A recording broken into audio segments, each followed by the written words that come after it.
Mics are hot. Hello, ladies and gentlemen. Today we're going to be watching a best of three of the Misfits versus Feared by Night. And I am joined here today by Abba Trombone. Say hi, Abba. Hello, how's it going, everyone? Doing quite all right, and we're already off with the bands. We have Akali and Anivia coming on out. We don't like these A champs today, it would seem. Yeah, no champs.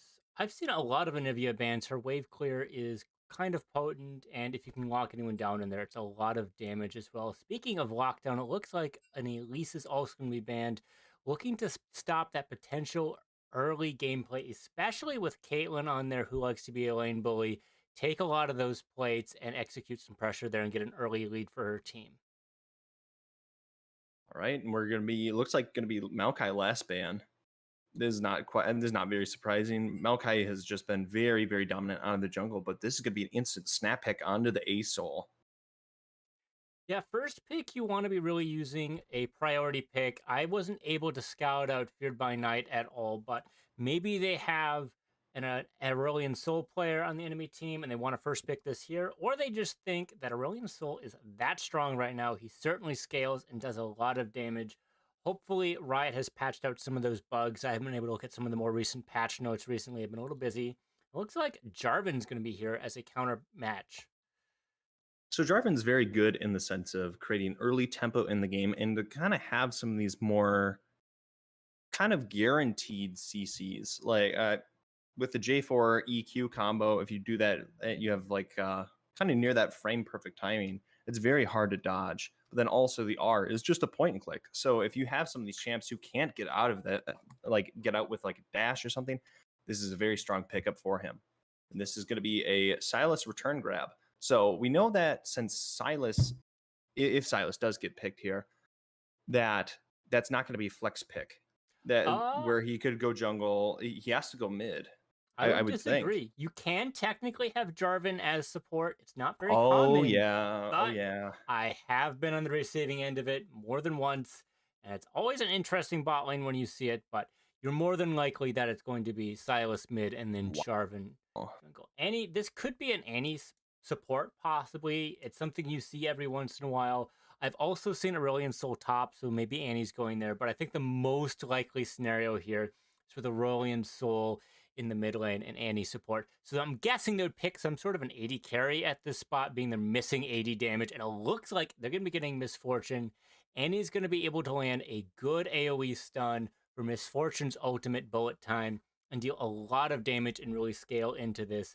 And we're getting a match pick for Jhin to maybe harass Miss Fortune a little bit with his superior range, and also has a good chunk of burst and decent mobility with his passive as well. So right now, out of the Misfits, we have the two we have these two bursty mage. Well, Aurelion Soul not so much bursty mage with Miss Fortune, but you don't really have a front line. What do you really want to put on their roster to really kind of flesh out this comp? Well, anything that's kind of beefy is going to be pretty good. A lot of these more tanky champions like Mundo tend to deal a lot of magic damage, so I wouldn't expect that. I would guess a set here, but that is end up being banned as well. So perhaps maybe like a Rammus jungle might be enough. That's some good armor that really screws up Jhin and kind of can deal with Jarvan as well, because he can technically jump out should he be the target. It looks like Darius is also being banned as well. I would probably just stick with that. Stick with the pick. Any 80 top, maybe. I Hmm. know I said no AP, but Malphite might be what they need as a counter engage as well. Although Sylas can steal that ultimate, which is something to consider as well. I think an interesting potential pickup would be, let's say, Urgot or Urgot, Trundle, or Ornn. I think those would be interesting and possible pickups here on the side of Misfits. Those would be But pretty interesting pickups. Or Urgot's short range probably is going to feel very good into the matchups that Feared by Night kind of has set up as well. Seraphine's got good range. Jhin has good range. Sylas is kind of like medium, but he can kind of dodge around the Urgot and really go all in. And then, of course, Jarvan can help enable a lot of his team. So right now you have the two kind of bruisers on the front line for Fear by Night with Silas and Jarvan. But do you feel that they need a tank to really kind of finish out what they need here, or would you go with a different pick here? Well, Silas is basically an AP bruiser, and with Seraphine's healing, that's going to help as well, especially if Misfits doesn't get any anti healing early on, or even by mid game, it might be a little bit behind. And depending on Jarvan's build, if he's going lethality Jarvan, yeah, they're probably going to need more of a front line. But if they go with a more bruiser or kind of dog jungler where you're just kind of a slave for your team, they might not need that as well. Now, it looks like Sejuani is going to be the counter tank, so they're going to be kind of a little bit more tanky here based on how stuff goes, especially if they end up going for the AoE healing ultimate item. So right now, Sejuani is just a pretty good pickup in general. Is able to get over Yeah. the J4 wall. Is able to just kind of be that front line. Won't get slowed by a lot of the different slow options they have on the side of Fear by Night. Yeah, I Ready really to get wanted in to Irelia. see. I wanted to see a melee top laner to go with Sejuani to really help start those passive procs. Otherwise, Silas can still kind of dive in pretty well, and Irelia's ultimate is pretty good, but I don't think it's going to be the primary target for Silas to steal here. The bullet time and Sejuani's ultimate are probably going to be the best pickups, being the stun from Annie's passive comes from her, or doesn't come from her ultimate, it comes from her passive instead. Although Aurelion Soul might be a decent one. You don't get the stacks. We'll have to see how that all lines up. It is still a fairly new champion to see here. So would Irelia Ultimate be a good one to pick up, just to kind of control the overall landscape of the team fight? Well, a lot of the damage here is going to be coming from Irelia or Misfortune. Now, any amount of CC stops bullet time, which means Misfortune's damage is going to be diminished because that's a lot of her AoE. But you already do have Seraphine to kind of deal with that and Jarvan. So you don't necessarily need CC, but it's always good to take. And the extra slow, I'm not sure if Silas is going to be able to utilize it as much as Irelia, but it could certainly help him land those skill shots for more damage. So now that we're looking at Fear by Night, they have effectively three bruisers in Silas, J4, and Jax. And I think there's going to be Silas mid, J4 jungle, and Jax in the top lane. Do you think that Jax will have a hard time getting off the ground against an ASOL? Which I'm making a guess here. Is this, or actually, it could be Irelia top ASOL I would assume it's switcheroo here? Irelia top. They could do a little switcheroo here to deal with it because they'll be like, well, Jax really doesn't mind being auto attacked with this E, and you can dive in if he times it all right with Irelia, but it's also possible she kind of dashes out depending on how that minion wave gets set up. It's all about that execution with Irelia, but I would guess Irelia top, Aurelion Soul mid, and Aurelion Soul can probably do some decent chunking because Silas really wants to get to that level 3 before he can maybe all in and ignite, or unless he's going to go for a more safe lane with TP, where they both kind of just played a farm, which is what I would expect at this out of these lanes. That's how I'm going to be guessing how these matchups go. We'll have to see how it ends up going once we get into the pick spot. All right. So looking at Sejuani versus J4, J4 really kind of takes a bit of the early edge for that tempo. Do you think that this can really shut down the win con of, or just kind of some of the scaling that Misfits has? Can you repeat that? I'm sorry. So right now, J4 being able to create a lot of early tempo. Do you think that he'll use that to kind of gank more of the lanes and shut down that the scaling on Misfits, or do you think he's going to want to push that more into objectives? I think there's some really good objective setup with Jarvan here. Bot lane is something that he can really get some nice follow ups. Seraphine, of course, having a good root or stun, depending if a slow happens, like with the Jin trap. A W from Jin to follow up as well. And Misfortune and Annie aren't particularly good at getting away from these fights if it's Annie support, like it's kind of looking like. So I think him going for bot lane and then running into a dragon, it's a very good win con right now, especially with the elo we're going at, because I believe this is about gold elo, if I remember where Misfits is at. for this league. Or he could possibly go for top and maybe play for some Jax's scaling, maybe pressure Irelia to not get as far as ahead with her early game, diminishing the kind of value you get out of her. So I think it'll just be interesting to see where all of these picks on the side of Misfits are really going to be layering out here, because I think there's like a few different kind of compositions we could see here. But the only thing we know for 100% certain that is Miss Fortune ADC. I think that's the only thing I can say with absolute certainty. It could be Annie APC and Miss Fortune support going Comet, using the E. Oh That is no. technically a thing you can do, and going with Imperial Mandate. I don't expect that, as that is kind of off meta, but you know, Annie support is also off meta. I really think that Misfits is going to be playing for the scaling game here. They're going to take some of these AoE damage from Annie, get some nice stuns, and really get a good setup with Aurelion Sol, who can hold people in Miss Fortune's ultimate, and Miss Fortune can go for bullet time as well. Sejuani's probably going to be starting maybe top for the jungle pathway and going all the way down to maybe get an early gank, or just really set it up, because it looks like Miss Fortune is kind of like the root to how this team is going to operate. So I'm expecting Misfits to play around objectives like Dragon and then get her ahead specifically to get that. And of course, they have Irelia as a fallback plan who has got a good early game and could carry them should the plan A not succeed hard enough or not succeed at all. So right now, looking at it, this is going to be Irelia in the top lane, Sejuani jungle, A Soul in the mid lane, and then this is going to be MF ADC and Annie as the support. And for the side of Feared by Night, it's going to be Jax in the top lane, J4 in the mid lane, J4 in the jungle, Silas in the mid lane, Jhin as ADC, and Sarah as the support. Yeah, they do have time here. It's like 30 seconds beforehand is usually how professional courtesy amongst teams, but that's not always the case when things are going to get moved around. You know, screw around with people's runes and how that's all going to get set up.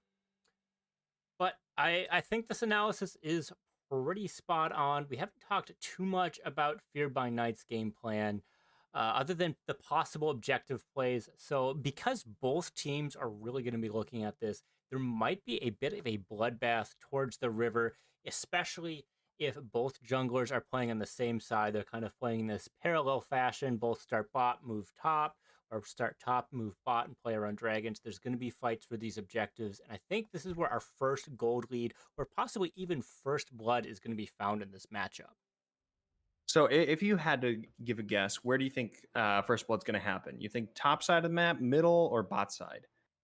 If I had to guess, I personally would say bot side, just because Annie is going to struggle a little bit in the sense that she has less range than Jhin Seraphine. So I think if they parallel trade fairly well, they might be able to bully her out of this lane. I would expect top lane for a couple of reasons. You get level 2 sooner on first wave rather than the first 3 minions, or 4 if you get the double casters in bot lane. And the power spikes of Jax and Irelia are quite potent early on. So Leaky might be getting first blood or getting first blooded, but there's also a chance for, you know, Fearless or Beto to possibly get one as well on the Jhin or Seraphine. The issue is Jhin and Seraphine do have a lot of poke and good follow up with each other. They don't have to parallel trade because of their range, but it is more potent with the auto attacks. And don't forget about Jin's fourth shot, which is a good execute, dealing more damage with more missing health, starting at around 15% at level 1, I believe. All right. And with this analysis, we are then going to take it to break to get some stuff ready on the production side of things. Thank you very much, folks. We'll see you shortly on the Rift.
Mike's gonna be hot.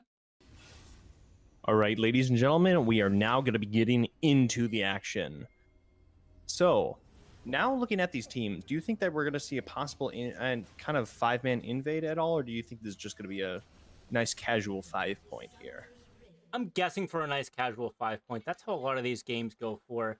I don't predict either team trying to fight for some early vision. Of course, there's Pixel Brush, which is a standard sort of setup for a lot of jungles, trying to see if they're going to be starting top side or bot side.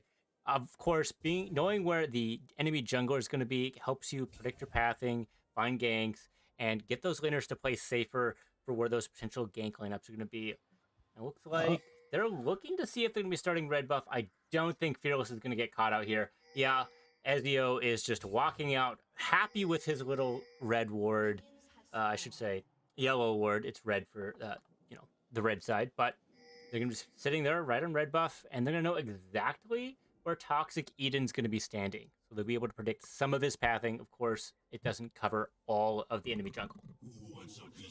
So right now, I think there's going to be a bit of an exciting mid lane. I haven't seen enough of the new Asol, so I'm quite excited to see how this matchup will be playing out. But I'm also interested to see how Annie really goes as in the support role. It is pretty interesting. They did take Glacial as a way to slow down Jhin and stop some of his potential burst if he's on 4th shot at all. Quinn here in the middle lane is able to really utilize the extra range. It looks like they start with the Black Hole. Makes sense. It does a lot of AoE damage and it's dot damage as well. Obito able to get that stun off onto Trick. Trick's going down under half here. Really good awareness on it, and that Glacial Augment quite brutal on Obito. Yeah, that trade was enabled because Miss Fortune has a pretty good reset with auto Q auto, getting the glove tap down to their resets, so you get 2 procs, and then you're very happy to just walk away and get a good trade. And if they hit on you and you're level 2, you just press W and you can walk away with your extra movements. So right now we got both the junglers pathing towards the top side. Edan going for kind of an augmented clear. So they recently changed the XP for jungler. Oh, right now Leaky getting quite low here, but they changed the kind of the XP for junglers. But he went for red blue Gromp into a possible gank here on the top side. So we're gonna be seeing some action here shortly. Coming up the river, it's gonna be jumping on out, missing the stun here. Forge is gonna be getting the stun off. No follow-up, it would seem, onto this. It looks like Toxic Eden trying to get some of that earlier tempo, beating out Ezio. Although the gank didn't produce any sums or any other significant leads here, so being a little bit further behind in farm is going to be a detriment for them. And it looks like they might be going for an invade or a mid gank here as well. Unable to find a whole lot because they're behind in farm. They'll have to go back to their own. So right now, Chunk and Quinn kind of fighting it, brawling it out in the mid lane, but Chunk's going to be kind of taking the advantage of that because he has Conquer and he's also level up and has half of his mana versus Quinn's dwindling mana pool. Yeah, of course, Chunk is chunking out the Aurelion Soul here. Uh-oh. Things aren't looking good for Ezio. He's unable to get the dash through. He gets the flash away. Ezio going to be getting a stun here. Leaky's getting pretty low here, having to flash away. Forge is going to be then following up, gets the ignite onto Leaky. Leaky's going to be giving up the first blood to Forge Diff here now. Now they're collapsing possibly on Edan here, but he's going to be getting on out. Yeah, that was only possible because of that jungle pathing. Ezio was able to line up there. Jax is able to kind of prevent people from getting onto him with his jump and his stun there. And that's a kill. That was a couple of sums here. Forge is going to be down his ignite, but he did leave with a kill, and Ezio isn't going to have a flash, and Lolo isn't going to have a flash either, which is going to reduce their mobility. Possibly a regank is going to happen here, which is going to create some of that pressure. And of course, we can't forget Jax scales pretty well. Absolutely. He is just a nightmare. And imagine if he had a real weapon, then Leaky would not have a chance in this lane. But right now, there's going to be 3 collapsing into the river. Right now, Ezio trying to go for a long fight against Edan. Edan's going to be leveled down. Right now, there's going to be 4v3. This isn't looking so good for the side of Misfits. They're going to be backing off here, and they're going to be giving up this Rift Scuttler. Yeah, this Rift Scuttler is going to provide some nice vision here. That ward is not really needed, as the Rift is going to provide some vision. And like I said, being able to get here early, and probably play for some of these early objectives like Dragon on the bot side, is what I predicted. It looks like they're going to be falling back in their camps and trying to reestablish some more lane priority in the mid lane, as FBN already has it in the bot lane. So right now, Trick and Snoopy are shoving up into this wave. Do you think they would rather go for getting a back off, or do you think they want to possibly go for a Dragon angle here? This is probably the most opportune for FBN to get a back on the bot side. It's one of the issues with early Dragons is you kind of need that reset early on to get some of that gold, get a Noon Quiver, or in this case, double longsword and a dagger, spend your money and get an advantage, and you're also vulnerable to a potential gank as well. Although it looks like both bot laners are playing it fairly safe with having cleanse, although they do disagree which button the flash button goes on. I guess that's an important thing to note. But right now, Quinn and Chunk are going to be low on mana. Right now, Quinn's just trying to get as much poke off, but they're both hitting 6 here at the same time. And I think Acel's going to struggle a bit here because obviously just running out of mana here, but trying to then CS under tower is going to be quite brutal. Yeah, Acel's auto attacks are pretty reasonable at the range, do a decent chunk of damage. Of course, as a mage, you're going to be a little bit more mana hungry than Sylas. But nonetheless, once he gets some of these items, it's going to be a lot better, especially with a fully stacked tier. Or maybe even a mythic is going to give him the mana regen he needs. And don't forget how much mana you kind of get back with the levels as well. So right now, who kind of like would you say the CS gap in the bot lane is enough to really provide an edge here for these dragon fights, or is that not large enough? Well, I wouldn't say it's going to be the CS difference here. We have to look. Double Biscuits does provide a lot of value, and on top, you already have a Noon Quiver dagger versus double longsword dagger, so that's going to be a pretty big difference in gold. And getting that first mythic is kind of potent in the bot lane. So right now, Forgidiff and Leaky kind of going at it in the top lane here. But now Edan's going to be possibly caught out on the red buff. They're going to be fully diving for it. Ezio and Chunk going for him. The Glacial Prison coming out of Chunk, but is going to be missing. Good dodge by Edan here. Now there's going to be 4 people in the bot side jungle going up against Edan. He's going to be losing his red buff here. Yeah, an early invade, pressuring him off. Coming in from Forge, the Ignite coming through. Can Leaky turn around? He is unable to. Forge is then able to get the pickup on to Leaky there. Yeah, Ignite's going to be down again, waiting for that summoner to cool down. Make sure that Wallow doesn't heal off of his Vampiric Scepter and chunk him out. And that's going to be a kill and a tower plate here. This might be enough for him to get a good reset here as well. Sheen being pretty potent. The steal! Fearless is able to get the steal with the rain down coming out from Misfortune. That was 3 damage that came from that and got that. Yeah, that is amazing. Not a lot of damage that does. It's like 60 or 80 base damage at rank 1. And you're not going for AP, you're going with lethal tempo. So they must have just missed the snipe on jungle. So right now, Ezio, just no rest for the wicked, just hunting down Edan in his jungle, constantly hounding him here. And Edan's going to have to back, and so is Quinn after that play. Yeah, and with losing a lot of his bot side jungle, he's going to have to go top. Rift Herald is going to be the next objective, and while he's walking there, Ezio is going to be able to clear his camps and get a further lead. He's already sitting up here at 18 CS above, so 4 camps ahead effectively. That's quite strong at this point. Having Edan just getting level 6 versus Ezio now getting level 7.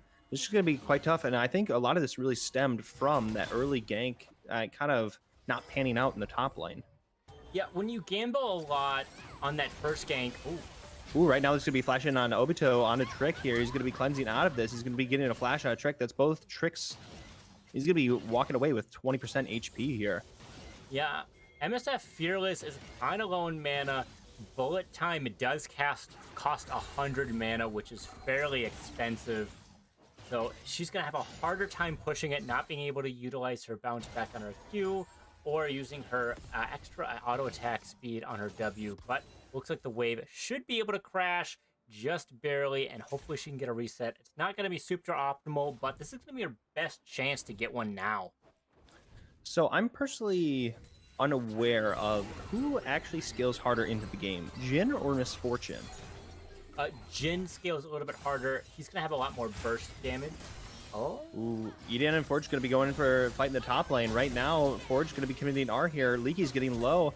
Is he able to get away? He's not going to be able to get away. Forge is going to be getting the pickup here. And is Forge able then to turn it around onto Eden? He's going to be getting the double kill onto both the top lane, onto Leaky and Eden here. Well played by Forge Div. He doesn't even have Mythic here. That's Sheen putting in the work. And don't forget about Vampiric Scepter, allowing him to heal. He's not going to be able to ignore the Flame Breath, though, that Aurelion Sol is pumping out. That doesn't matter. This is going to be a pretty good gold lead. 4-0 Jax scales pretty hard and has the lethal tempo. Being able to utilize that, securing the kill. Didn't even need Ignite this time, which kind of highlights how much of a lead he has, not in just the CS, not in just the gold, but in the resources he needed to expend in order to get that kill. Well, I think that just goes to show how strong Lethal Tempo and Jack's passive is together. He's just able to just keep wailing on him throughout that fight. Yeah, especially with a Bork coming out now. And we can't forget that they were able to get Rift Herald here as well, which could be going here possibly in the mid lane if Quinn is going to get ganked. And that could be a lot of pressure here if Chunk is able to roam, or perhaps switch with Forge Diff so he can hit some other towers. That split push could be kind of potent as they don't quite have the damage on the side of Misfits to deal with it. Ooh, right now FBN is going to be looking for some of these grabs here, but unable to find anything. But right now they kind of hold this advantage here with the gold lead here being around 2.5k here on the side of Feared at Night. Look at that damage coming out of Quinn, being stuck in the slow and then the Dragon's Breath. Of course, costing a lot of mana, but if you have First Strike, you can kind of afford to do a little bit more damage and get some of that money, especially when you're up at around 15 CS.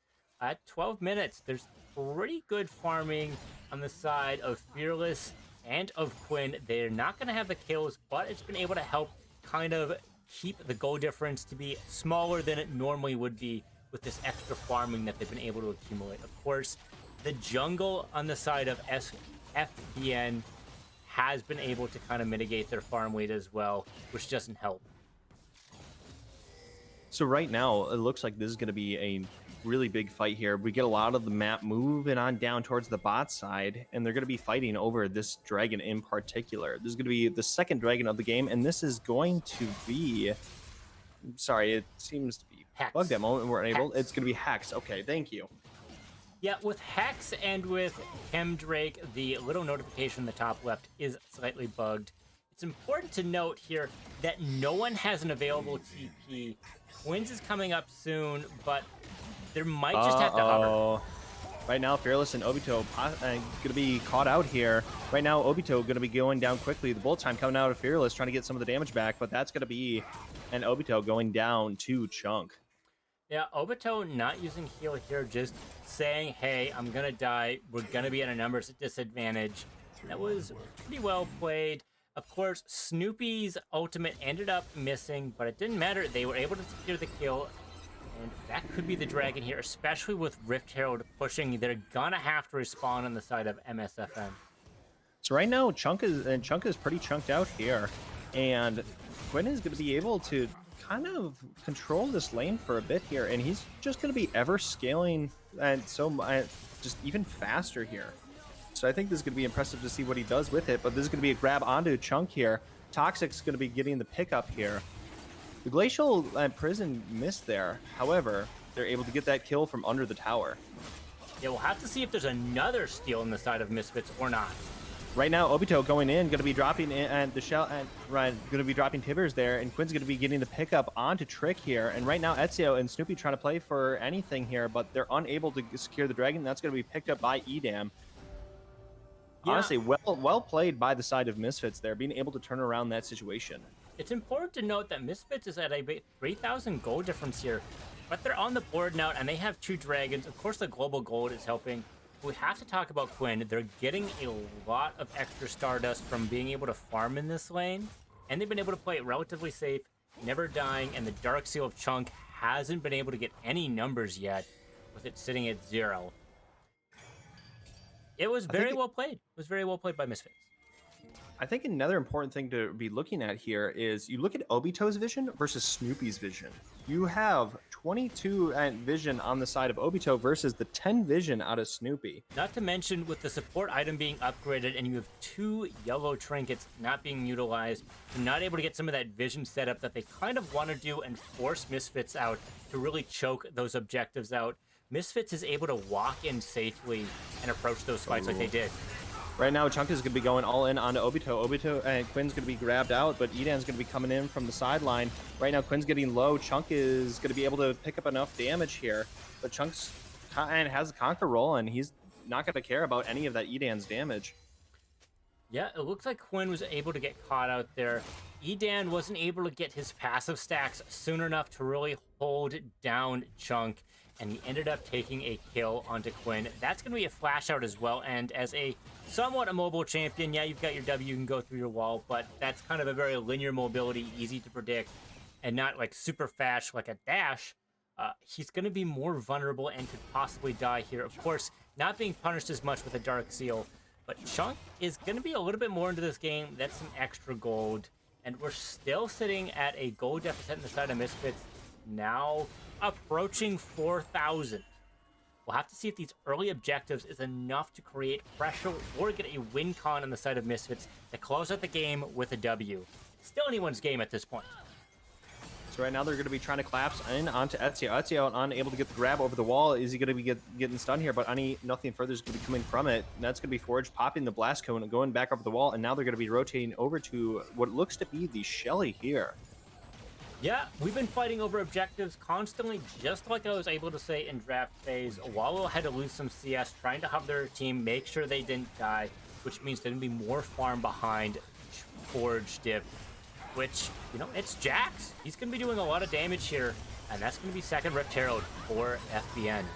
And right now there's going to be bullet time coming out, but Snoopy's going to be getting the counter ultimate, but Quinn is going to be jamming this damage in and is going to be getting a double kill pickup. Right now, Ezio and Trick trying to get away the best they can with their lives, and they're going to be able to get out here. Now they're going to be rotating this over to Chunk. Are they going to be able to find the grab? It appears not, but right now Tibbers might be going in under that tower, might give him a slap or two. Yeah, Snoopy had a beautiful ultimate there, trying to stop MSF's Fearless ultimate, not in time, ended up getting picked out. Quinn finally has the number of stacks for an upgraded ult, doing all of that beautiful damage we saw, really chunking people out, and we can't forget about all of that magic penetration that they have with Source Boots and Illudens, producing a lot of damage. It's going to be a force to reckon with, especially with First Strike. So right now, do you think that they're going to be able to get this mid lane tower effectively if you rotate Edan here, or do you think that this is going to be a very difficult obstacle to get over for the side of Misfits? They have decent lane push with Snoopy, and you can't underestimate the power of Rift Herald. It's going to crash in and take it. They can't pop it this soon. The big question here is if they're able to get a second charge, which I don't think they'll be able to do. Yeah, and it looks like Fearless is able to take it and maybe get a freeze or a slow push back into the enemy to try and re-secure some gold. They're a little bit low in mana, though, and they're not going to have a support here to hover them as well, saying, hey, you've got a turret for now. Just don't do anything silly. Don't get caught out. Keep scaling and trying to beat out this Jhin.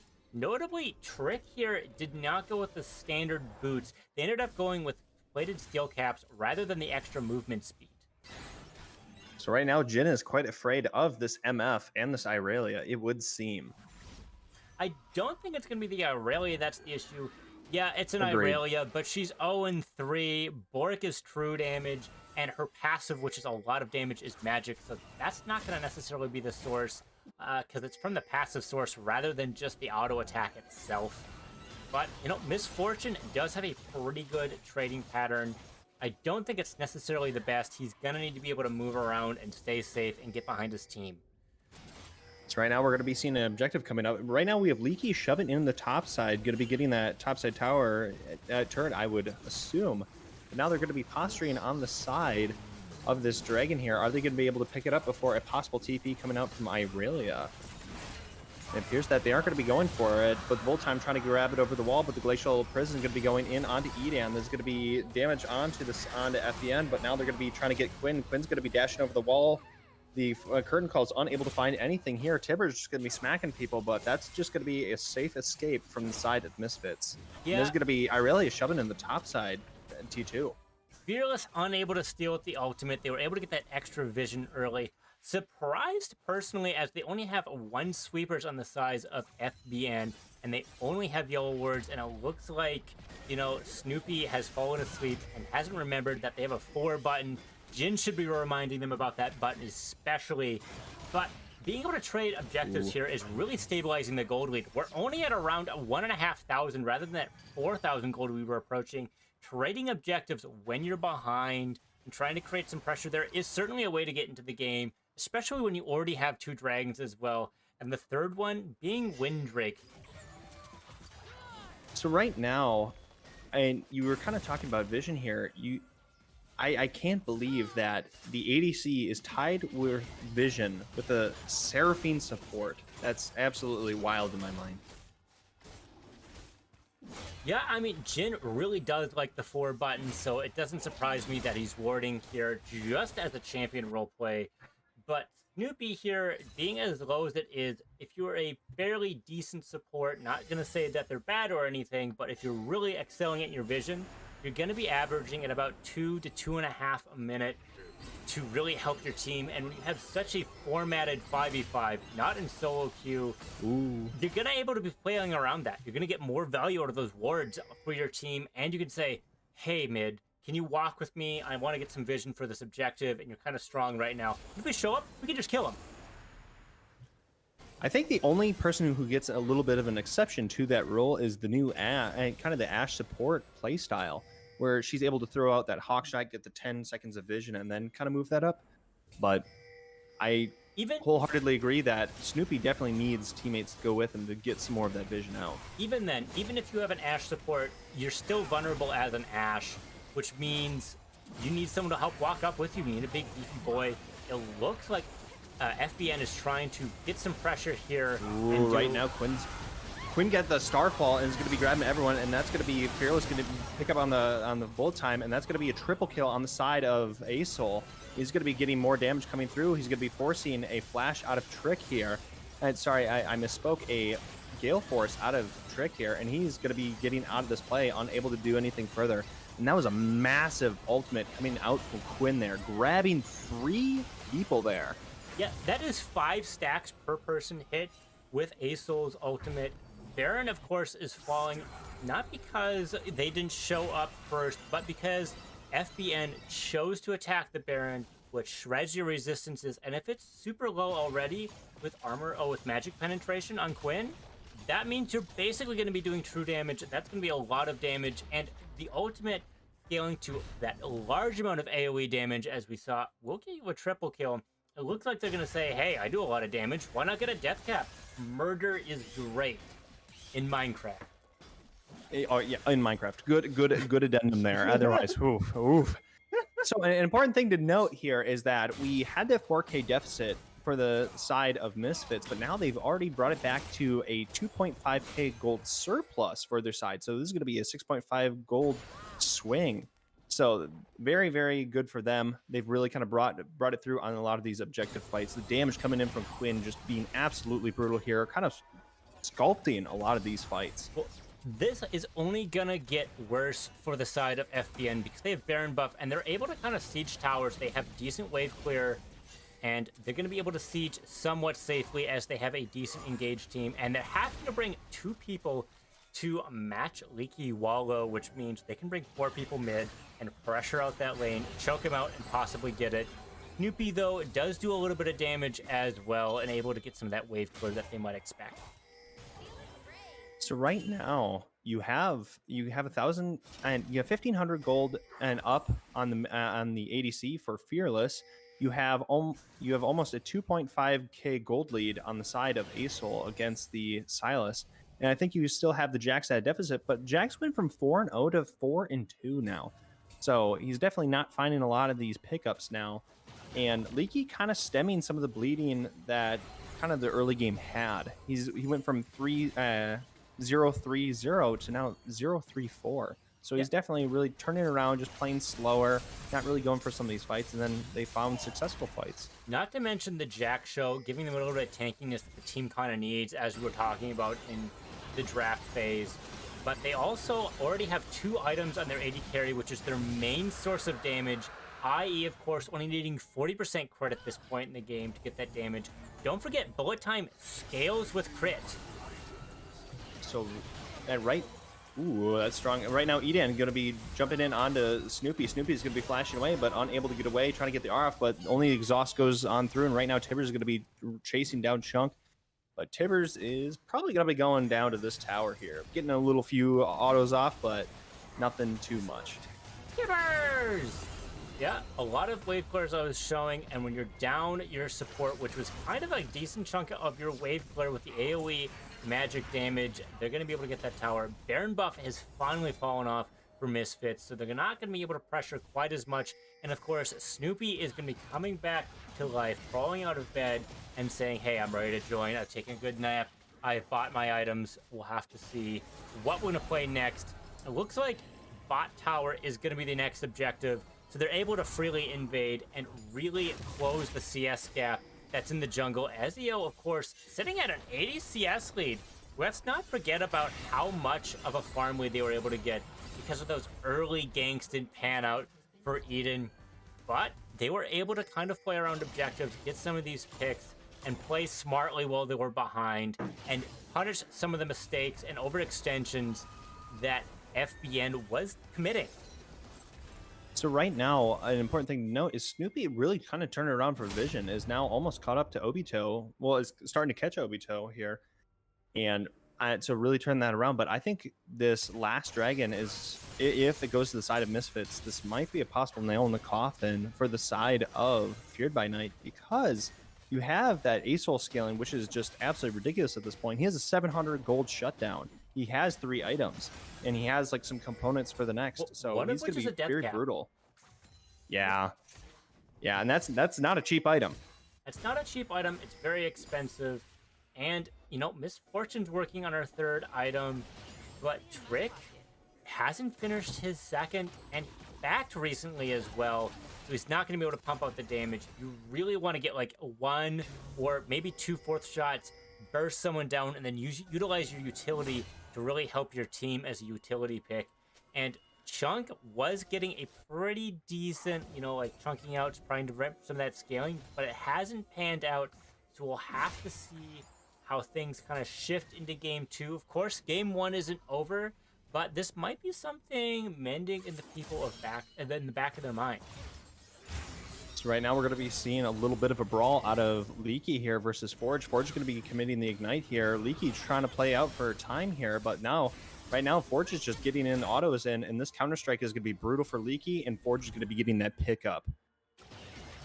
Yeah, you're not able to dash away and walk away with Boric. The dashes, of course, are going to go through, but the slow is happening, and you can't get those stacks on your own Boric if they're not being, you know, countered. If you're not getting them through and landing them, which made it so much more delayed, and that's going to be your death, especially when you're at a gold deficit.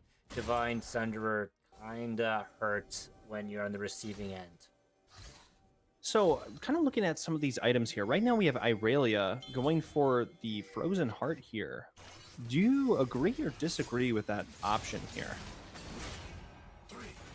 Well, I'll tell you what I certainly disagree with. It's this Baron play. It didn't work when they had a gold lead. I don't see how it's going to turn well for them this time, especially with a TP Absolutely. forcing them out. Absolutely. Ezio is going to be going over the wall by himself. Forge Diff trying to come down from the side here, but everyone's going to be jumping out. Right now, they do not have Fearless with them, so if they do go in for the fight here at this moment, it's not going to end very pretty, but it seems that they're just kind of going to be squirreling off towards the mid lane here for the side of FBN, but they're going to be shoving up this lane, trying to get some of the lane prio and get some of this vision with minions. Yeah. But it would appear that they might want to set up vision now for the dragon. This is going to be possible soul pickup here for Misfits. or they might just trade the soul potential and just go for Baron. Yeah, there's a potential to say, hey, I'll give you Dragon. I don't need Soul to win here. I've already got a Dragon on my team. That's the fourth Dragon for me. I'm going for it. It looks like they're trying to get some vision. They will have to see if they turn here or if they commit to the Baron.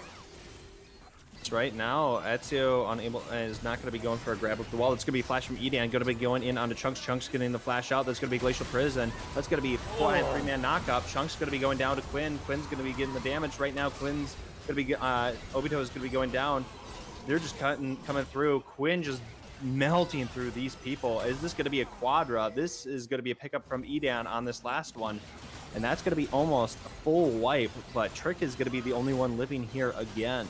But with only one item at 30 minutes, I don't know if he's going to be able to get a steal here. That turn by Edan off of the Baron, hitting the main target and being able to do some damage, really enabling Quinn to do that AoE damage lockdown as the ultimate takes a little bit of time to hit, ends up killing, getting a quad kill, and that's Baron. And Wallace here able to pressure top tower as Jin doesn't have enough damage here as well. Trick played that fairly well, not dying first as a carry on the team, and that they really need, and trying to get some of that vision with this very long W range was well played. But unfortunately, the damage is done. We're almost at a 7k deficit on the side of FBN. Misfits is playing this quite well. It's a very good comeback on their side, and we can't forget now, Quinn has 4 items. That's just going to be absolutely brutal. That's just... And he has a needlessly large rod, so like he's almost into the 5th. Yeah, and like he's probably halfway done with the 5th one as is. One thing more to mention is Forge Diff ended up dying even with a Moth 3rd item to help mitigate some of the damage coming from Quinn. It wasn't enough, and his tankiness isn't going to be getting too much higher. Even with Merc Treads, they were dying. Even Jarvan had Merc Treads and has been able to farm fairly reliably throughout this game with his first build. Ezio's going to be possibly grabbed out, going to be getting the EQ over the wall, but then going to be getting picked up by Obito on that stun there. And Felix is going to be getting that grab, but they're also going to be picking up Trick here, and this is going to be probably the dominoes falling one by one here. Chunks trying to get out best they can, but the damage is going to be getting the pickup there from Quinn. Snoopy's low here. Is Fearless going to be getting it? Yes, he will. Right now it's Forge Diff trying to go 1v4 here.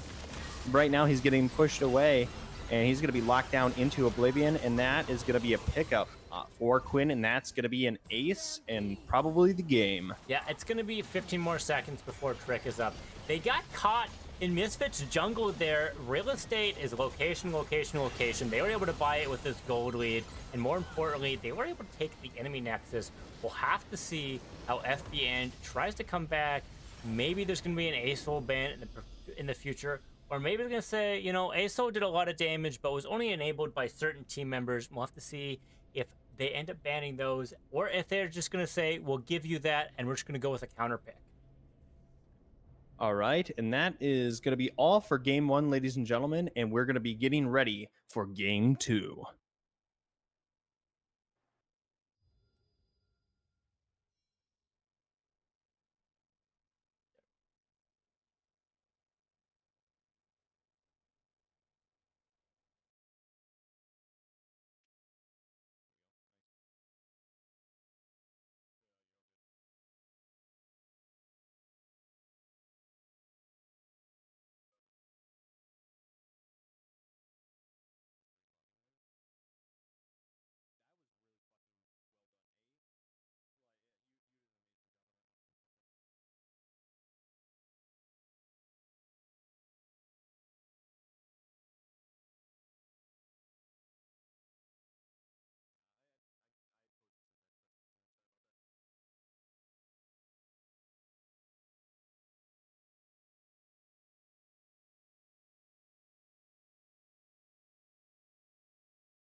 Hello, ladies and gentlemen. We are going to get right into it. And so this is going to be a change of sides. And Misfits is going to be on the red side, and Feared by Night is going to be on the blue side. So now with Feared by Night having kind of this prio pick here, what do you think that Misfits has to ban to make sure they don't really take? Well, of course, not getting that ace ult was super potent. And I think they just didn't respect some of those plays as well. So they're going to have to remitigate there. Of course, they were able to get a good lead topside. So maybe they'll be ending up playing there as well.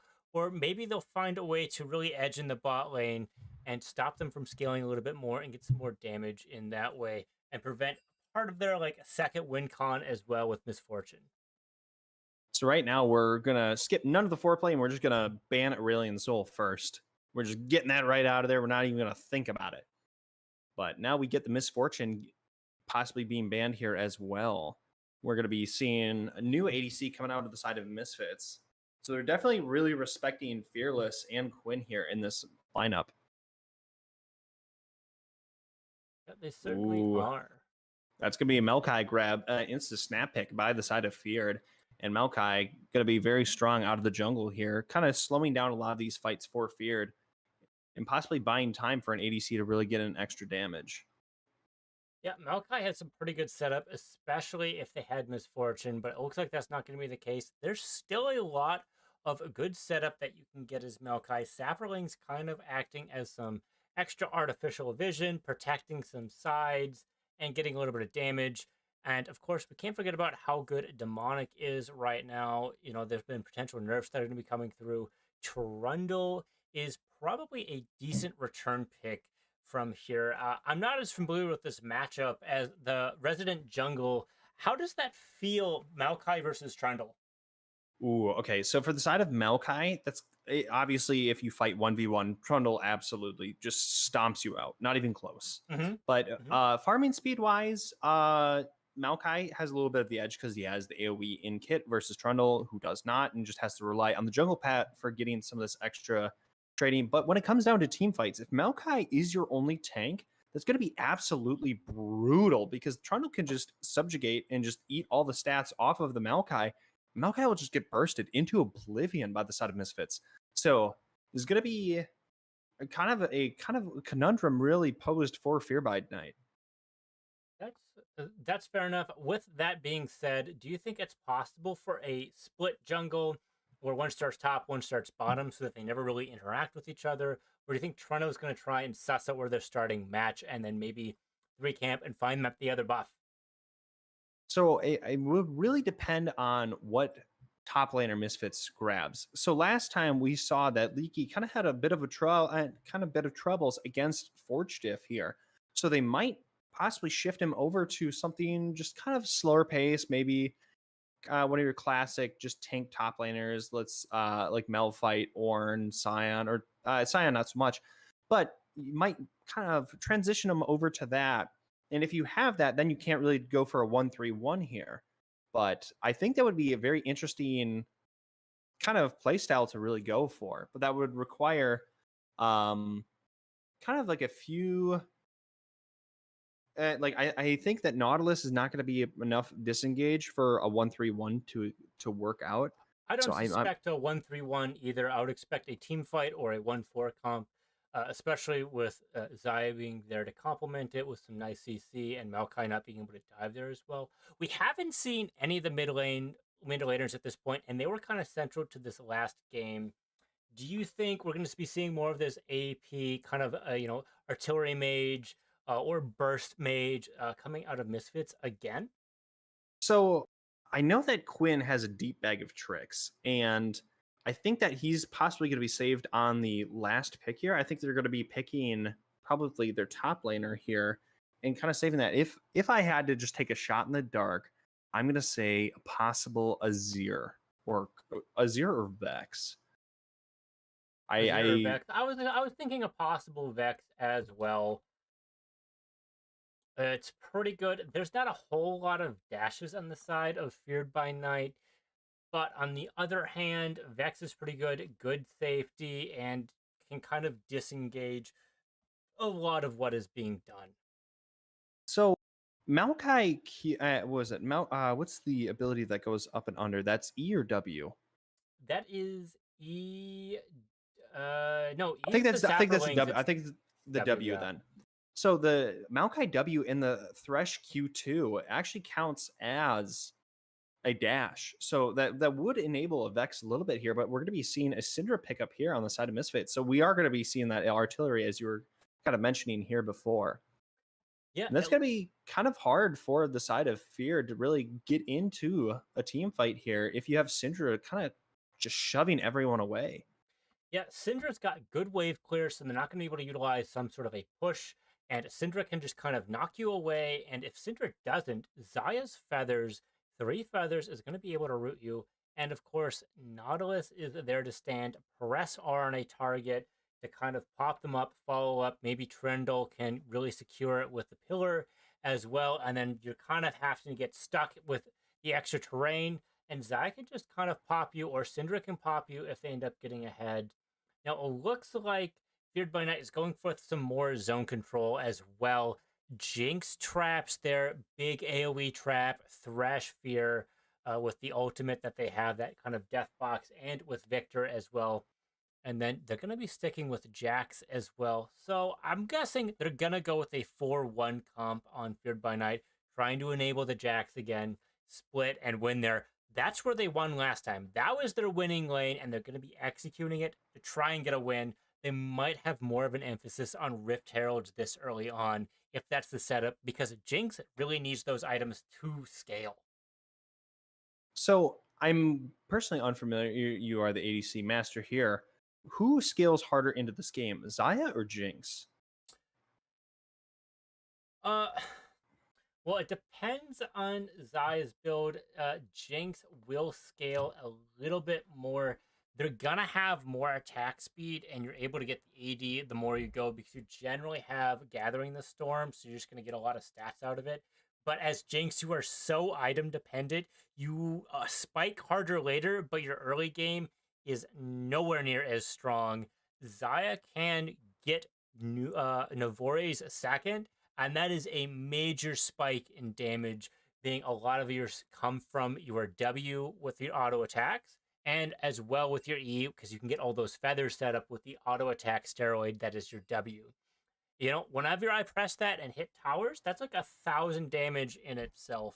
Now, one of the problems with Xayah is you don't have as much of a range, and Jinx's range will grow as she levels up her Q with fish bones, and it's just able to kind of hit you and poke you out, which makes things a little bit more awkward.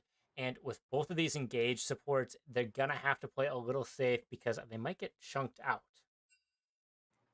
So I think this is going to be, if a game doesn't get decided quickly by like let's say like a Trundle magically getting like a quadra kill or something like that, I think we have a good potential to really scale into this here. We have a Syndra, Xayah, and Ornn can really kind of help augment some of these champions to help them go a little bit, scale a little bit later into this game. Versus Fear by Night having the Jinx, Victor, and Jax. So I think there's going to be good potential to have some late game giants. Yeah, there is definitely potential for some late game giants with how everything is set up. Some excellent team fight going out of Misfits that are gonna be playing together, apes together strong, and they're probably gonna go for the game plan of objectives as well. Trundle can kind of do some of these early 1v1s, call some people out. Maybe not on the Jax, depending on the circumstances and how laning and jungle goes, but he can really search for stuff, and hopefully we can get some better vision set up. You know, both teams were able to utilize it, not to its maximum, but enough to get a lead. And we'll have to see if Feared by Night is able to utilize a later game strategy and going with the scale, because like we said last time, Jax scales pretty well. Victor's going to scale this game, and like I highlighted, Jinx scales pretty hard as well. So I'm going to guess the early game is going to be fairly even. Mid game, some of these advantages that were accrued in the early game are going to be leveraged, and it's going to be slightly harder for Feared by Night to crux that out. But in the late game, it's going to be pretty interesting with how the mid game set up. And of course, Feared by Night having a little bit more of inevitability than the Misfits, giving them a slight edge if the game goes very long. So, in a thing to kind of keep in mind here is that Maokai with these sapper lanes can really, as you mentioned earlier, and help push up this vision line versus Nautilus having to go in by himself. So I think this is going to be a little bit of a tough time for the side of Misfits, kind of laying out this vision before objectives, kind of without a goal difference. Because obviously, if they have a goal difference, they can just they can shove up the lanes and not care and just grab this vision however they want it. But when it starts kind of getting into the later game, they will have a harder time. So I think I Yeah. wholeheartedly agree with you. If you have like a 4,000 goal difference, that's not going to matter. 2,000, it matters, but not as much. And of course, if it's even or if you're behind, it's harder. But we can't forget, like, Zaya can hit Q, see if someone's in a bush. It won't detect the sapperling, but that's not as important. Orange there to kind of augment things as well if they show up together with the vision score as well. I think this should be our analysis for now. We'll kind of wait for the streamer delay to catch up and do some of these behind the scenes things. So we'll have to see how things line up for this game. All right, ladies and gentlemen, we'll be right back. There we go.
Hello, ladies and gentlemen. We are back, and this is going to be game 2 of the Misfits versus Feared by Night.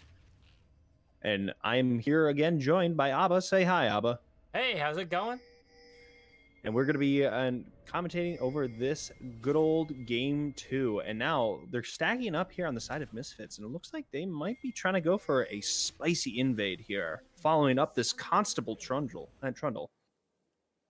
Yeah, that's not a bad play here. Nautilus has good CC with his Q and his passive. That anchor is quite heavy. Now, Zaya isn't going to be able to utilize some of that CC to go with it as well, but they have some pretty decent early damage to go with it if they're able to catch anyone out. Uh-oh, right now, Snoopy's going to be sniffing that something's up here, and then he's going to be backing away here safely. Yeah, it looks like both teams were able to get a successful ward on the enemy jungler's buff. So they're going to be able to kind of detect where these jungles are going to be pathing and how everything's going to be going. It looks like, for the most part, that Ezio is going to be starting bot side, and it looks like Toxic Eden is also walking bot side. So they're going to be going parallel to each other. Oh, or not here. Not seeing him on that ward. They're going to be desynced on opposite edge of the map. So we'll have to see if there's any vertical jungling at all, or if they're just going to be playing for opposite sides of the objectives. So right now, I think an interesting thing to be looking at here is that you have First Strike coming out of, obviously, the two mid laners, but also coming out of Ezio. I'm quite surprised to see that. More often, I see Phase Rush on him. So I'm going to be interested to see how some of these kind of early engage fights go if kind of Trundle and Maokai meet up. Because I don't think Ezio is going to be able to get away from some of these. Yeah, he's not going to be able to get away from this. Maybe he's just going to throw a Sapperling into a bush, say, thanks for the free money. I'll be back when the cooldown's up, and go take a camp. See you then. And just going to walk away. I could see it maybe helping get some money, but of course it doesn't really help you that much with hitting camps. You don't get extra camp damage, it doesn't help you clear, and it doesn't help you get away. Ooh, that's a full grab from Obito. Grabbing Trick here. Trick's going to be going down under half HP, and that's going to be a return grab from Snoopy, getting Obito. So Obito is going to half, and so is Trick, but that really kind of, I think, favors the side of Misfits, getting the ADC lower. Yep, and of course does. That was only enabled because of the level 2 power spike, or Beto having more CC in his kit and being able to kind of catch out Trick. That lane pressure, they're not getting quite a clean lane push here or a kill. We're getting a flash out of the mid lane from Chunk here. Edan coming in from the sidelines, but he's able to get away from that. Now, Wallow might be taking a little bit of damage here. Getting a Brittle proc and a Grasp stack for more scaling. Trundle might be able to utilize this good chunk. Because Forge Shift is slow pushing in, there's a fairly decent chance for a gank, especially when you're shoving like this and not putting down a ward like you probably should in this lane state. Speaking of ganks, Fearless isn't able to get some vision here as well, and they're not able to get a successful crash, which means they could potentially be getting ganked by Ezio, Feared by Night jungler. So right now, Edan going to be going in for the top side. Forge is going to be using this Counter-Strike to be getting away, but he's going to be getting knocked up. He's going to be trying to flash away, but Edan's going to be getting the chomp and just eating this top laner from the side of Feared by Night, getting this first blood here. Like I said earlier, not warding and shoving. Huge no-no. You're gonna get called out. And more importantly, you knew where the enemy jungler was going to be starting. You should be expecting these 315 ganks. And that was beautifully followed up.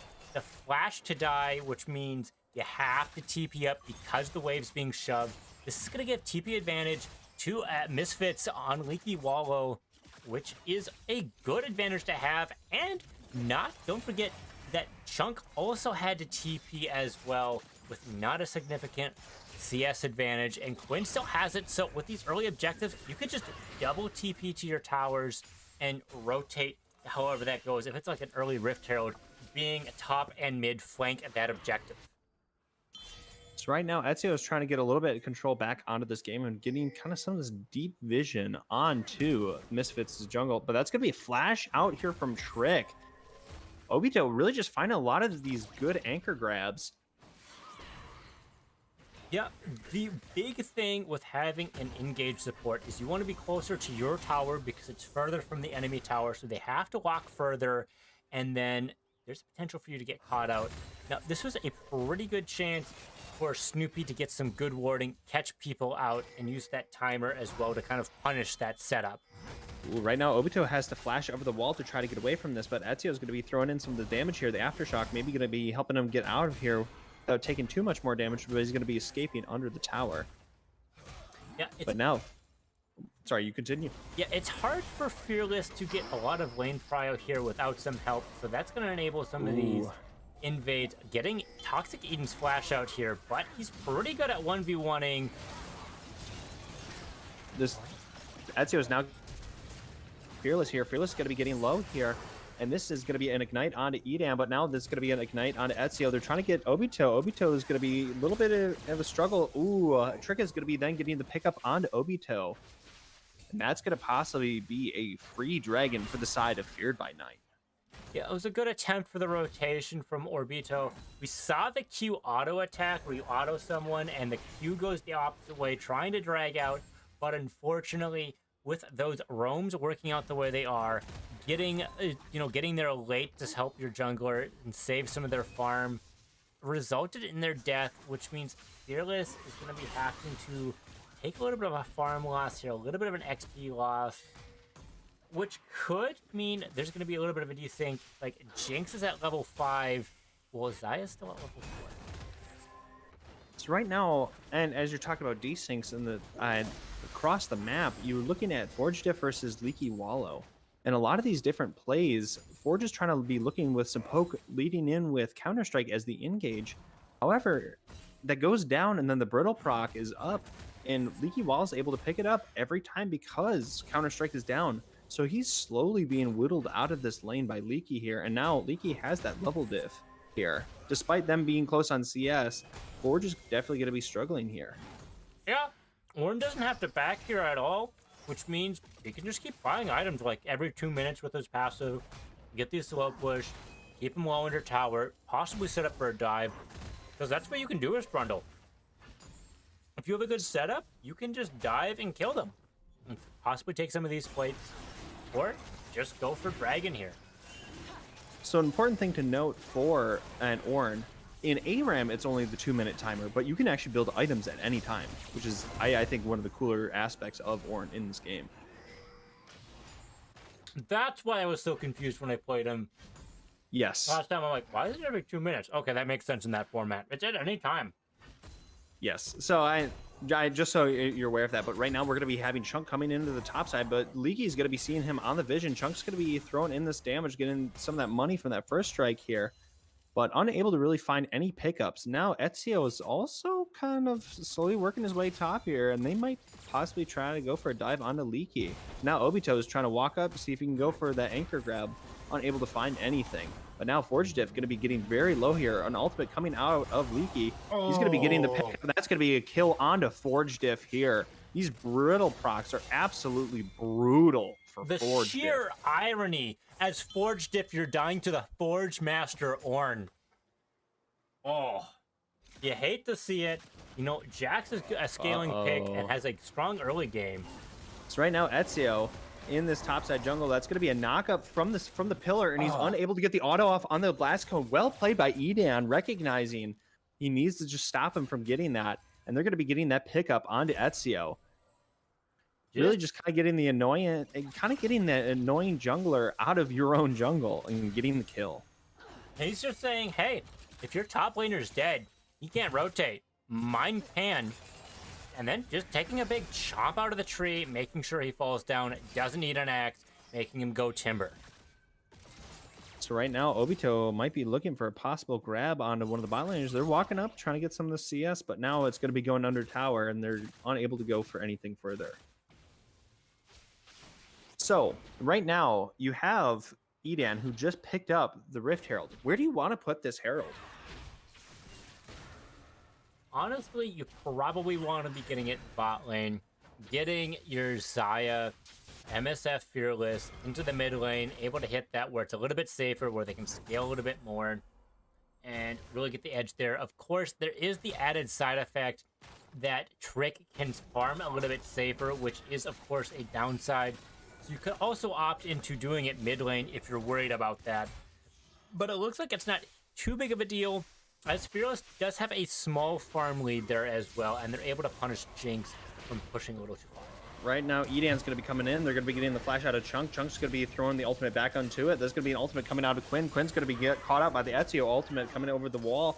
Now Edan's going to be trying to run out here with his life. Chunk's going to be getting the damage in from downtown, but he is getting slowly wheeled down, and that's going to be a pickup onto Chunk against Edan.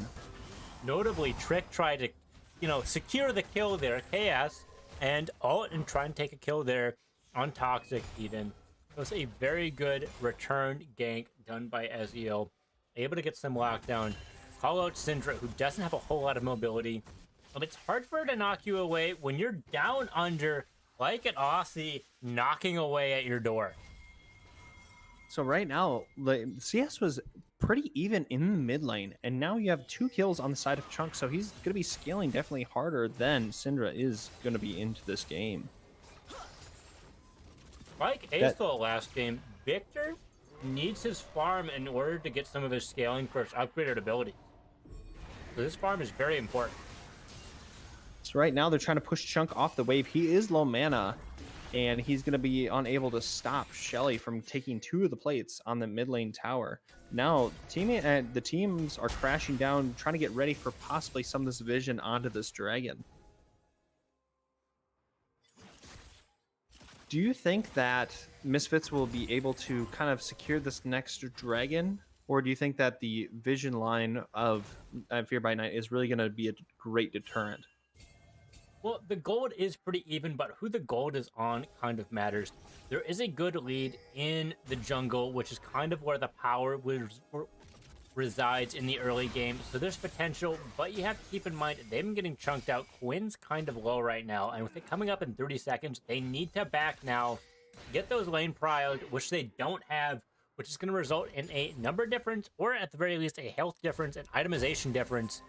I don't think Misfits is going to be able to take this dragon. It's probably going to be going to Nightmare.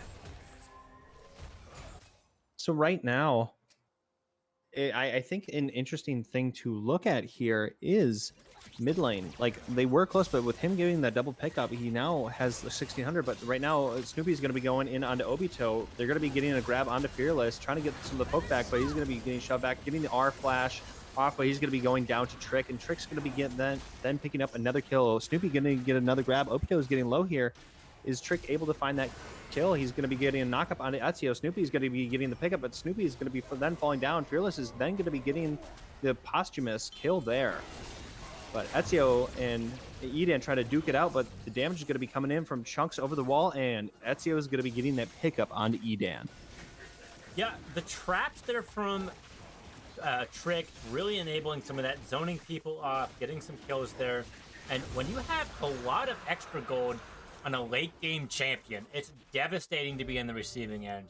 Now, one thing to note here is it's 1-to-1 dragons, and last time it was 2-to-1, but Misfits was at a gold deficit in the early and mid game, but they were able to pick it up through some of the overextensions that Nightmare was able to, kind of do. So unless they reel it in, there's a potential for Nightmare to throw their lead again, but we'll have to see if they have a more disciplined approach this time with how they're rotating and how they're playing together in game 1, and if that's going to bleed into game 2, or if they're going to be picking up that mistake, shelving it for another day, and taking game 2. So right now, Fear by Night, the gold where it's kind of allocated here, you have top lane who's obviously at a bit of a deficit here with Forge not being as strong as he was in the last game, but then you have more of this gold onto Chunk instead. And I think we're going to see a little bit of a different game in the sense being able to then play around the Victor, who's then able to just kind of poke out, get a lot of this extra damage here. For sure. Chunk is a major part of their team, getting some more of that zoning, and is able to utilize that gold fairly effective and do a decent chunk of damage, especially if they don't have the resistances that they need, and especially if they're low, they're unable to engage. So right now, Quinn is going to be rotating into the bot lane, but now they're going to be catching out Fearless here. He's going to be getting the R coming out, but the R going to be returned from Ezio, and that's going to be a kill from Chunk on to Fearless, getting picked out again. Yeah, unlike last game, they were getting caught out and they end up dying here. That's not what you want to be seeing as an AD carry. Getting killed first makes things a little bit awkward for your team, as you're expected to pump out the damage and deal it, especially when you're anti-dive, you're not able to get your RE set up, not being able to predict that means you're not going to be able to utilize Xayah as a pick as efficiently, which is not what you want to be seeing for your team. So I think an important thing to note here, right now Forge is kind of laying in the business into Leaky here, but he's able to escape away. But right now we have a 31-12 ward deficit out of the support position. So that's absolutely crazy for the side of Obito. Yeah, it looks like Snoopy remembered to buy Sweeper this time, but still there is a gold deficit or a ward deficit. Ooh, looks like Leaky is going to get poked out into Oblivion, and now there's going to be 4 rotated towards the top side. And they're just trying to get the damage here, but Edan's going to be here as well. Obito is going to be going to grab. Snoopy is then caught under tower. That's going to be a kill for Obito onto the tower. Right now, Leaky is quite low, but going to be going down. But this is looking a bit disastrous for the side of Feared by Night. There's going to be double pickups here. Now Chunks trying to flash away, get on out, but then is he going to be returning the damage? He's going to be getting the pickup onto Obito. Right now, you have Trick in the top side here. Edan trying to space it out with the pillar, trying to buy time for Quinn coming in from the sideline here. Going to be dodging some of these abilities. Trick is trying to get this damage off, is then going to be flashing on towards Edan's, then going to be getting that pickup. Right now, Chunk is getting some damage onto Quinn, but Quinn's going to then get chased down. And Quinn is most likely going to be falling here. If Trick is able to land this ultimate, he's going to be dodging that. He's going to be dodging the W. He's getting the push away. Right now, Quinn doing a great job getting away from all of this damage from the Quinn. Oh, well, you know, Trick didn't have that ward there for the Alcove to try and get. Oh no. This is not looking good for Fearless. Fearless is going to be trying to get out here, trying to play to some of these minions, get away from some of this damage here. But now the R is down. The Flay is going to be pulling her back, and she's going to be going down to counter-strike here. And Forge's Diff is going to be getting the pickup onto Fearless. The enemy had TP. You end up getting picked. This is just what's been happening with Fearless. You think they're an anti-engage support so that you're free to push and you can just walk away. But when this happens, you get called out and you get killed. And that's kind of what we saw with the top lane skirmish as well. Able to get some counter rotation, get some damage, but as an artillery mage, your damage is gone when your abilities are down, and they were able to turn some of that fight. So that's how things kind of went blow for blow. And with all these teams dying, a lot of gold exchanged hands, and that means the gold deficit is going to be on the side of Nightmare, sitting at about 2,000. With this dragon coming up in 20 seconds, that's going to be more resistances. It looks like Toxic Eden's going to say, you can have dragon, I'm going to go for this Rift Herald. It's not as valuable as the first, but hey, this might be another perk for my team, so we might be able to exert some more pressure. So looking at the towers right now, it would guarantee both top tower and the bot tower, but right now, Forge is laying in the damage into Leaky here. Leaky's definitely having some struggles here. Just, you now have Bork on Jax, and you're unable to sustain some of this damage. He's going to be kind of just drilling this damage into you, and he also has the Sheen, so that's going to be adding in some of the extra damage onto these procs as well. But now Shelly is not... Oh no, this Shelly, I don't know if it's going to be able to get the hit off. She'll warm it up, she'll warm it up, and boom. Not a tower, but a lot of damage. They were able to trade Rift Herald for mid, and in return, Nightmare only got a dragon. So right now, Leaky trying to be a juicy snack here out in the top lane. Forge is trying to get some of the damage off, but Obito is going to be getting the knockup with the ultimate, and that's going to be Fearless getting the shutdown onto Forge Diff here. Getting some of the lifeblood they really need to get back into this game. Yeah, a lot more summoners are being expelled. You know, Orbito's going to be down Flash, Toxic Eden's down Flash, and Wall is down Flash as well. So the game might settle down a little bit on the side of Misfits. And even on Nightmare, there's no longer a TP on Forge Diff. Of course, Chunk still has his, but they're also down Flash. Ghost might be coming up for Trick in a little bit. Try and really get excited and run after some of these champions, but The game might settle down. There's no objectives up until Baron, but it might be a little early. We did see a lead get thrown because of the resistance shred that it naturally has. But we'll have to see if that play is executed again. Only time will tell. So an interesting thing to kind of start be watching for here is that Feared by Night has to watch out for the Ornn, and like the Ornn level here. You have level 13 Ornn. He now has the upgraded Jack Shell. And now, once he hits level 14, he's going to be able to start passing out these ornaments. He's going to be getting tankier, and this is just going to be kind of augmenting a lot of these team fights for the side of Misfits. They're going to have more stats. They're going to be able to sustain or deal more damage. Yeah. You know, that is an excellent point. Some more damage. We'll have to see what they do it on. I expect either, Toxic Eden or Fearless. It looks like that Baron play might be happening as well. Quinn and Wallow do have TP, so they're able to quickly rotate if they need to by hitting a ward. But they're not going to have mid lane prio with that turret being down. And Quinn is a little bit behind the wave clear as Forge Diff was able to get a little bit of a lead. And Forge Diff is getting some kills now as well, re-enabling them back into the game. We'll have to see if they're able to get this second item soon to really kind of spike and deal a lot of their damage, as when you're kind of scaling as a melee user, that second item really does make a big difference. So right now, you have a monetary deficit on the side of Misfits. What do you need to do to really get back into this game? Do you need to just give levels to Ornn in the side lane? Do you need to just kind of give up more of these objectives and really shove these turrets just to get some more global gold? What do you do here?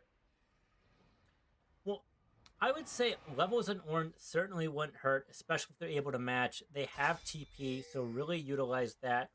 But with they're able to execute this Baron counterplay, kind of pick him out again, I think they certainly have a chance. Quinn has the damage they need. They do have Ignite, and they have some of this anti-engage, and they do work fairly well in the jungle. So Snoopy trying to throw out the Q here. That's going to be a flash out of Quinn. And now they might be possibly looking for a dive into the top lane. That's going to be a TP out from Quinn to the T2 on the top side. Not trying to walk out there. It looks like there's going to be a pinch 4v4 here. We'll have to see if Ornn ends up coming in. A lot of pressure being executed by them. A fight is only going to be happening in seconds. Right now, Snoopy trying to look for the grab, but that's going to be a counter-strike onto Obito. Obito trying to get some of the damage off, getting the anchor grab out. Right now, Ezio committed the ultimate, but Trick's going to be getting the pickup with the rocket from downtown. And that looks like that might be it for this fight. And they might be just rotating this over to Baron. Yeah, with a numbers advantage, they should be able to secure just fine the Baron. It's going to be a lot harder, especially with Fearless's ultimate down. Unless Ezio falls. Ezio was called out. Yeah, Fearless is going to be getting the pickup here. Now we're going to be getting the TPM from the Ornn, but that's going to be a double pickup, and that's going to be everyone dead. But now it's Leaky all by himself. Will he be able to get any damage really done here? And that's going to be also a pickup onto Leaky, and that's going to be a full wipe out minus Obito, who just respawned here for Feared by Night. It's effectively an ace. Let's be honest here. It's effectively an ace. The TP was a little bit slow by Leaky Wallow once that fight happened. There was moments, we saw the circles happening. It was only a matter of time. Them trying to push out and eke out more CS and XP was a bit greedy, which means Nightmare was able to execute that fight, get a good wipe, and take the Baron. We have to mention here at this point that Trick has 2 items, Chunk has 2 items, and they're both 5-0. When you're a scaling champion and you get early gold, it is devastating to fight. I know I said this earlier, but when you have Lord Dominic's Regard second item versus Ornn, Trundle, and Nautilus as champions, that's a lot of damage. It looks like they might be going for a Phantom Dancer second item, which is interesting. Not going to be an IE to try and get some more crit damage, or perhaps a Runange because they're going to be so clumped as a comp. So right now, you lost this last team fight here because of the Ornn kind of being delayed to some of these fights. Can you even afford to lose more of these team fights, or do you just have to keep trying your best here? The problem is On the side of Misfits, you're kind of getting choked out being you're losing towers, the Baron's down, you're getting picked. Ooh, Snoopy getting the grab onto Edan. Edan flashing over, but right into Ezio's ultimate. Snoopy's then going to get picked up by Quinn here, but definitely going into the advantage of Feared by Night. Yeah, getting picked there, not respecting it when you're melee and they have so much range on the enemy team. It's kind of deadly for you to be that far up. You have to concede these towers or else you're going to be dying. Forge trying to jump in, going to be chunked out to half immediately. And this is going to be a missed R2 by Leaky. Obito trying to get some of the damage off. Trick going to be flashing on out there. Ignited, but now Forge and Light are going to be, Trick are going to be low, but Trick's going to be getting the pickup onto Obito. And that's going to be brutal for them. Going to get the hyperactive, and Trick's going to be shoving up this lane. Ooh, is Quinn able to get the pickup? Quinn's going to be getting the shutdown for free on a Trick who's overextended. That is massive. Jinx has a lot of range, but so does an artillery mage. You're going to be dying for a mistake like that. That's just what Misfits needs to get in. They're still going to be down 6,000 gold. Possibly more with Eden losing his camps and getting picked here. But like I said, there's a lot of pressure with Dragon Soul coming up. And with Baron getting some of these towers, executing it, the scaling from Ornn might not be enough. And you have to remember at this point, Rix is on their way for their third item, which looks to be a Phantom Dancer, and that's not going to be fun to fight, especially with the amount of fighting that comes with it. So right now, an important thing to note is now you have the Eye of Ludin on to the Syndra, but we now have another item. Who do you want to give it? Okay, it's now going to be going over to the Xayah. So now you have both of your damage dealers having these upgraded ornaments, and with the Wormfall and Sacrifice. And I think it's going to be kind of interesting to see how this next drag fight goes. Is this damage coming out from the side of Misfits going to be enough to get over these two mountain drakes that are already on the side of Feared by Night? Yeah, don't forget about Ocean as well. That's extra sustain that's going to be coming out of it as well, on top of those resistances. Though Hex does get them a little bit more attack speed, which is able to get, some of those feathers out for a possible E. But those roots haven't really been coming out of Fearless, which means they haven't been able to utilize the Xayah pick as much. Their boss side is a lot weaker. Forge might be getting grabbed here. He gets the exhaust and he gets the counter strike onto Quinn. Quinn having to flash out, but now there's going to be grabbed from Obito. Forge getting low here, going to be counter striking on out, but now Quinn is going to be very, very low here. And this is going to be Ezio ultimate coming in from downtown, but unable to grab anyone. And this is going to be forcing some backs here, and that's going to be a kill from Trick. Amazing rocket coming in, getting this pickup from the Quinn and onto Quinn. The AoE damage there, getting the pick. Predictable back spots.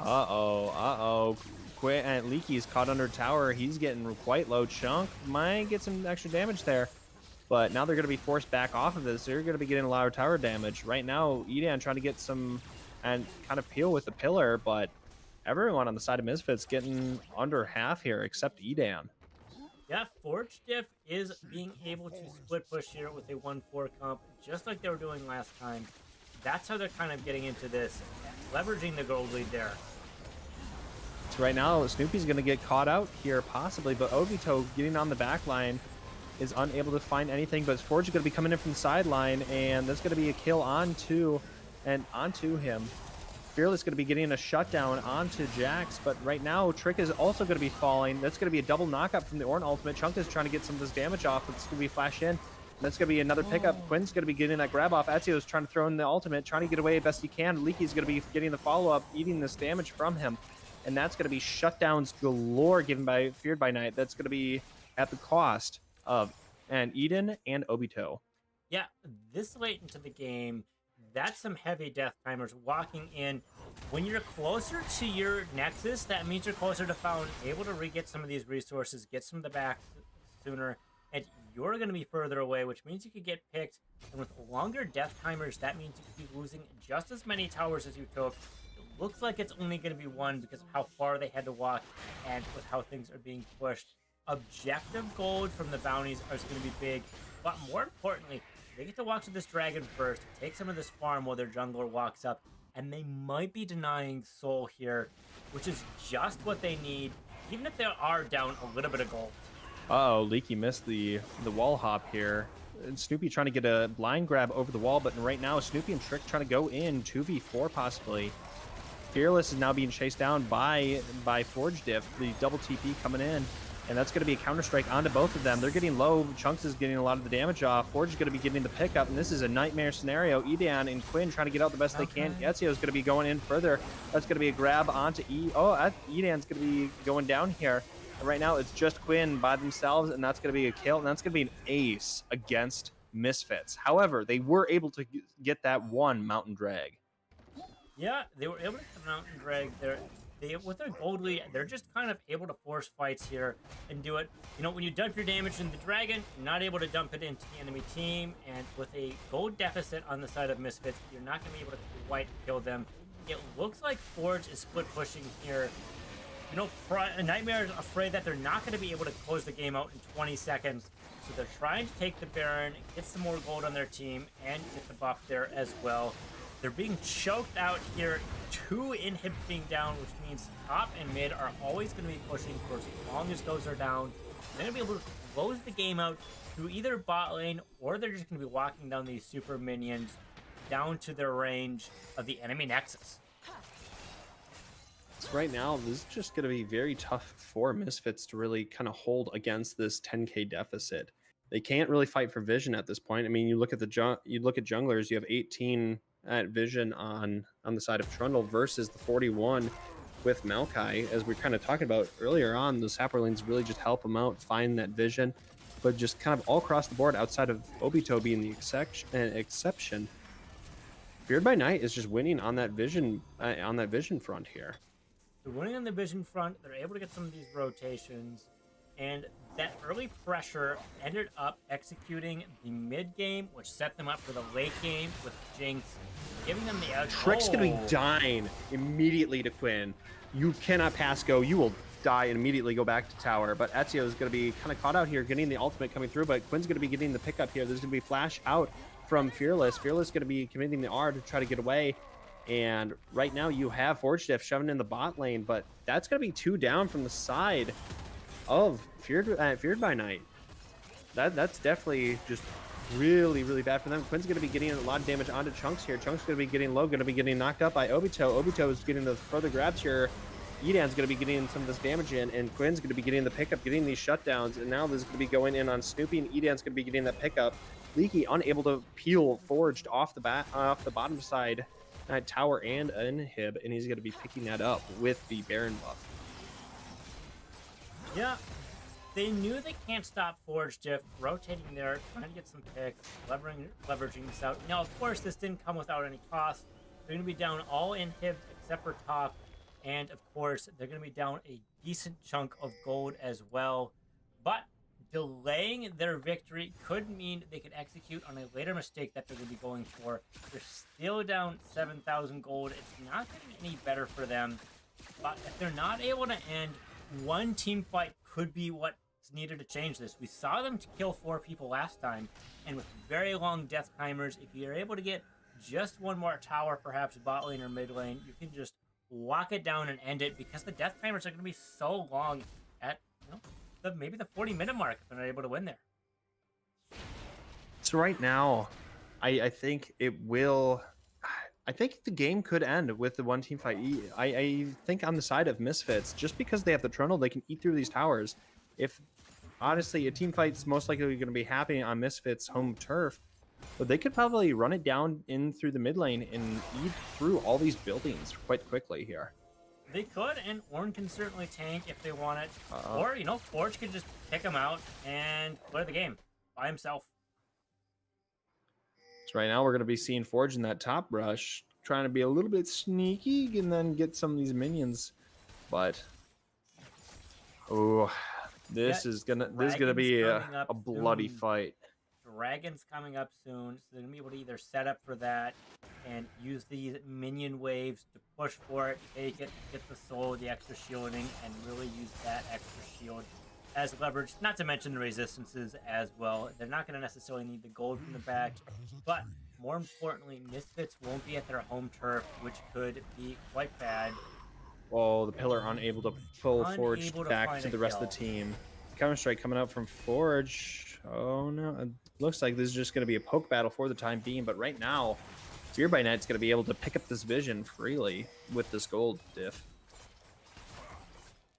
Yeah, when you have this kind of push lead because of all the towers and inhibs that are down, you're able to get some vision, which is able to get the objectives, which gets you extra gold, gets you extra pressure, and enables you to end the game. We're not seeing quite a 10k gold difference here, but we're getting kind of close. We're still at the 6 and 7,000 gold difference.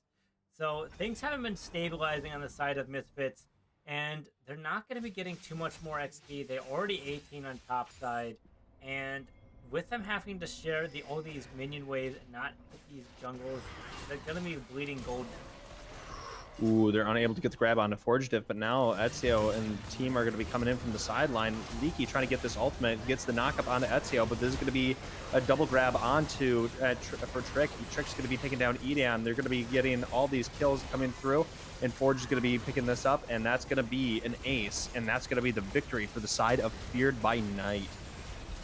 Yeah, it looks like all their CC wanted the enemy jungler, which means there was no fear on the side of Nightmare from their carries of Chunk and Trick to just kind of hit them, kill them, and then take their Nexus and the game. All right. And with this is going to be this is going to lead us into game 3 of the best of 3 between Feared by Night and Misfits. We'll be back. We'll be right back, ladies and gentlemen, and we'll see you after this break. Commercial break.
Hello, ladies and gentlemen, and we are going to be getting right back into Game 3 draft. And we're going to be starting it out with Elise, Akali, Caitlyn, bands from the side of Misfits, and Feared by Night going to be getting Dora and a Soul and a Maokai here. They're definitely Feared by Night's definitely of the mindset of pick or ban Maokai to make sure he just cannot be either taken as priority if we can get him, or if we can't get him, get rid of him.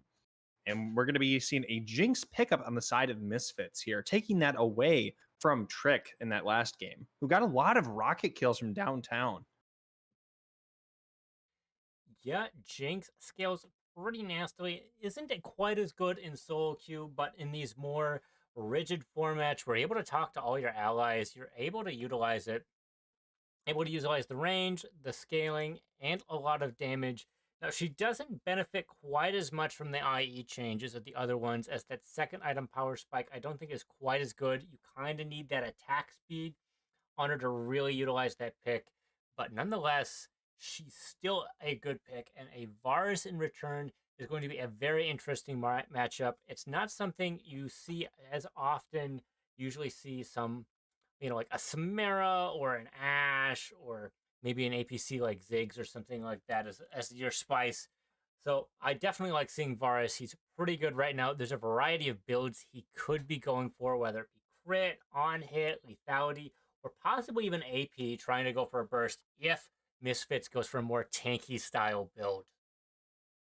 So right now we have the Fiddlesticks pickup, which I think is going to be very interesting. That's going to be two really big team fight champions with Varus and Fiddlesticks with a lot of CC. So it's going to be very, very dependent on Obito continuing to put out this great vision to kind of catch out that Fiddlesticks so he doesn't fear the entire team. But there's going to be a Lulu pickup. Not to mention the vision denial Fiddlesticks gets with his special trinket on top of it. I think the more interesting thing here is what do you do versus Lulu Jinx? And that is, of course, take a nice kill with Pantheon. If you're stunned, you're not able to get the polymorph maybe quite in time. If Varus gets a good setup, we'll have to see how that peeling goes. But Lulu Jinx is very potent. I think Misfits might be playing for their bot lane yet again. And going for more maybe a protect the carry style. Maybe Yone will be doing a counter dive or just trying to peel stuff off Jinx, do a lot of damage, because Lulu is going to enable a lot of that damage to go with it as well on top of that. So important thing to note here is that I think it's going to be Pantheon against Yone in the mid lane. Pantheon's a very hard counter to him. And sorry, someone was, and I'm someone was handing me something. Sorry about that. A little delay there. But I think it's going to be Pantheon versus Yone in the mid lane. He kind of really just beats him out in some of this really kind of back and forth poke matchup, because Pantheon's able to eat a lot of the predictable damage coming in from Yone with the E shield. He can really trade back a lot of it with the Q spear. That is true. It is a potential. Rel also being another dive in here. It looks like the bands are a little bit mix matched on how these teams are kind of wanting to go.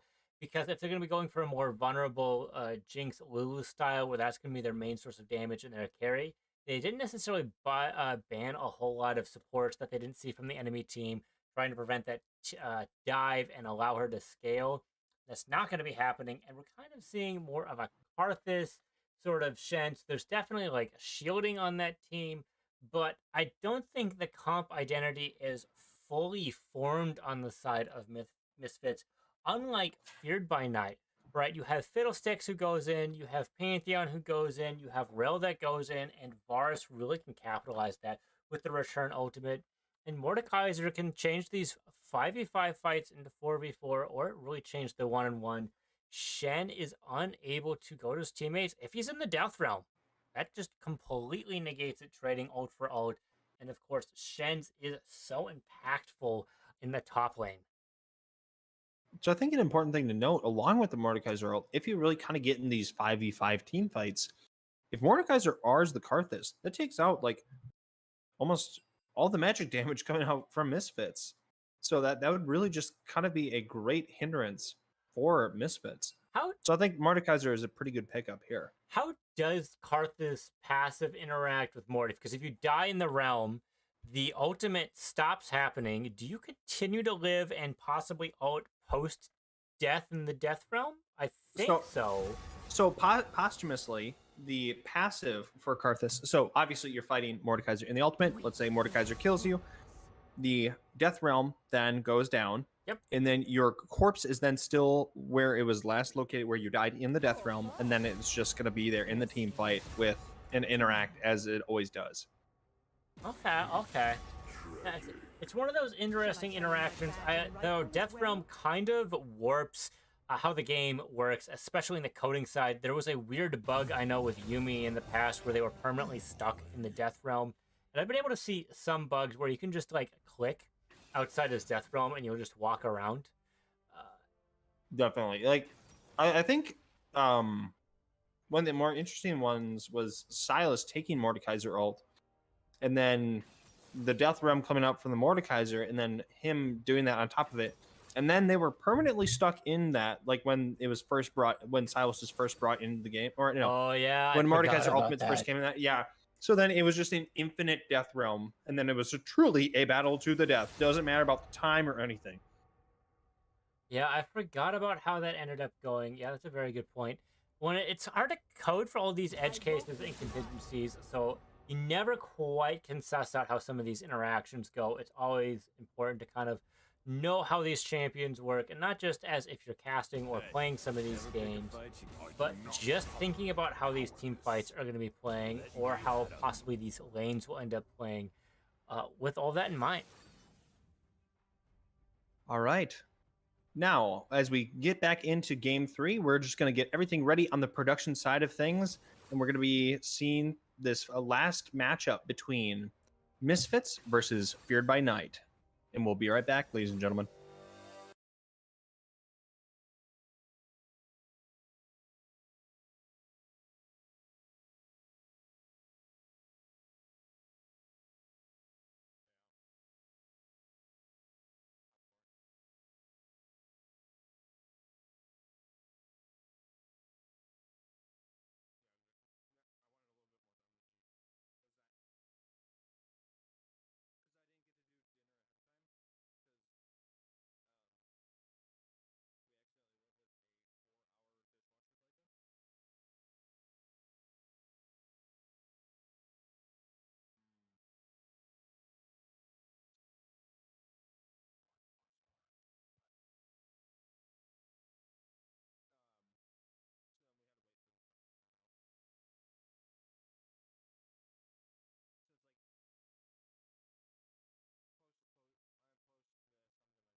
Ready?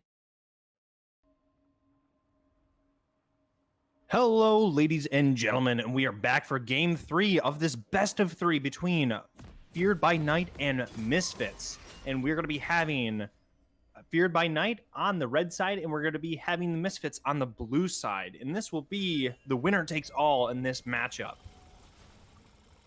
We'll see. We'll have to see who ends up winning this. Misfits taking the first game, and then, FBN taking the second game. We'll have to see if sides matter, because every time sides were switched. So right now, Ezio and Chunk not gonna be pushing too far up. They're gonna be putting down the Scarecrow, but that's gonna be instantly killed by Edan, and he's gonna be getting down this ward into the Pixel Brush. So going into this matchup, I think it's going to be interesting to see how Leaky is going to be playing into Forge Diff here. Forge Diff definitely had game 1 where he was quite dominant. However, the matchup between Shen and Mord is massively Mord favored. So I think it will be quite interesting to see how this top lane goes. Most important here is the fact that Leaky, had to pick first. So Mord was able to counterpick here. They always were getting counterpicked on the side of Leaky, but that hasn't necessarily mattered with how the matchups have gone. They've been able to get utility out of their pick, kind of no matter what the circumstance was at laning phase. So hopefully this is going to stay true for game 3. Oh, right now they're trying to get some of the cheeky poke out of Fear by Night onto Misfits there, but Obito, with kind of that early try ward, was able to suss out that possible early cheese. Yeah, anti-Wisconsin technology there. No cheese allowed on the side of Misfits. I said what I said as a proud anti-Wisconsinite. Don't check where I went to school. Yeah. So as a Wisconsin resident throughout my entire life, I'm going to take great offense to that. Weak. Okay. Minnesota, you are weak-willed. We have more lakes than you, and we have a better football team than you. I'll give you the football team, not the lakes, because of the weird definition. No, because we have 15,000 lakes, you have 10,000. Okay, let's get back to the game. Right now, we're getting both mid lane and top lane. These are really some of these chunky matchups. Right now, Quinn getting out some extra damage onto Chunks, but Chunks going to be flashing in, get the Ignite off. There's going to be an Ignite return, and Quinn's going to be getting the early pickup against Chunk, and now that's going to really possibly set Chunk back. Quinn's going to be needing to shove this in to get a nice back off and kind of spending some of this gold, or otherwise this skill is Chunk favored. Yeah, when getting that extra gold lead, we saw what they were able to do earlier on. That's going to be quite good, able to get some of that layering there, and that's going to be a level lead. Something to note here is that Fearless ended up going for a cull early on. Ooh, excuse me. Fearless ended up going for a cull early on, which means they're going to be a little bit weaker, but they're going to get a little bit more gold versus Strict. So if they're able to live, stay in their tower, they're going to be kind of difficult to dive with the Lulu. So right now, as you were kind of talking about before, Rel is unable to do anything. Rel can't really get under that tower. Can't really, you could throw a Q, but outside of that, you're going to have a rough time, but they're going to be able to spot out Edan on this rotation down to the bot lane. Well, the clear counterplay is if your enemy is playing under tower, they're staying super safe, that means you're giving a free road timer. And if you don't utilize it, you're not getting punished for staying under tower. I'm playing safe. Right now, that's going to be a dive in onto Quinn from Chunk here, and Quinn's going to be walking on out, but Ezio is trying to see if they can get a fear or possible extension of this play. Edan's not going to be able to be there to do anything else at the time, but now Ezio going a little too far, going to get exhausted by Edan. They're going to be shoving him off this play. So right now, you have a lot of these farming junglers. Ooh, Chunk's going to chunk out Quinn there, get him quite low, and now he has the Q that has the execute, and now he's probably 20% health at best. Yeah, so this is looking pretty rough for him. All of the stacks, I believe, for that last spear, that execute isn't going to be quite as potent, but a lot of these games have been revolving around objectives, especially earlier drags. They haven't been going for it right away at the 5-minute mark, but it's entirely possible with how this has been going. especially with Ezio having all of their farm cleared, already being in bot side, and having Cryo in mid and bot lane. And both of them are fairly healthy, both in mana wise and HP wise. It looks like this is possibly a back here. Doesn't realize he's on a ward, funnily enough. So I think an interesting thing to note that Edan in a lot of these games has tried to go for a lot of early tempo and kind of sacrifice a lot of his early farm. I think we're going to be seeing more of that possibly, but right now that's going to be a polymorph coming out of Obito, really stopping that channel coming out from Trick, and he's going to be very low here in mana. And he's going to be forced to back, but now you have a freeze. Oh, not a freeze set up in the bot lane. That's going to be a big old slow shove towards the side of Feared by Night. Yeah, it's kind of important here to kind of utilize both junglers have been kind of important for how both of these teams have been trying to play, especially with how objective focused both teams have been playing. That Ezio has a farm lead. They were able to kind of steal the Raptors from Toxic Eden, and both of these junglers really want to farm. Fiddlesticks wants to suck off his jungle and get the gold that way. And then, of course, as Karthus, you just kind of want to murder things as kind of like a death spirit. So right now, Forge Diff has the level 6, is trying to just chunk out Leaky here as much as he can, but there's going to be a big shove on the wave. Right now, you have to look at the top wave farm. This is going to be Shen only with 28 farm to 50. Obviously, he's going to be having that big wave to help bolster some of these stats, but Mord has been absolutely ruthless against him.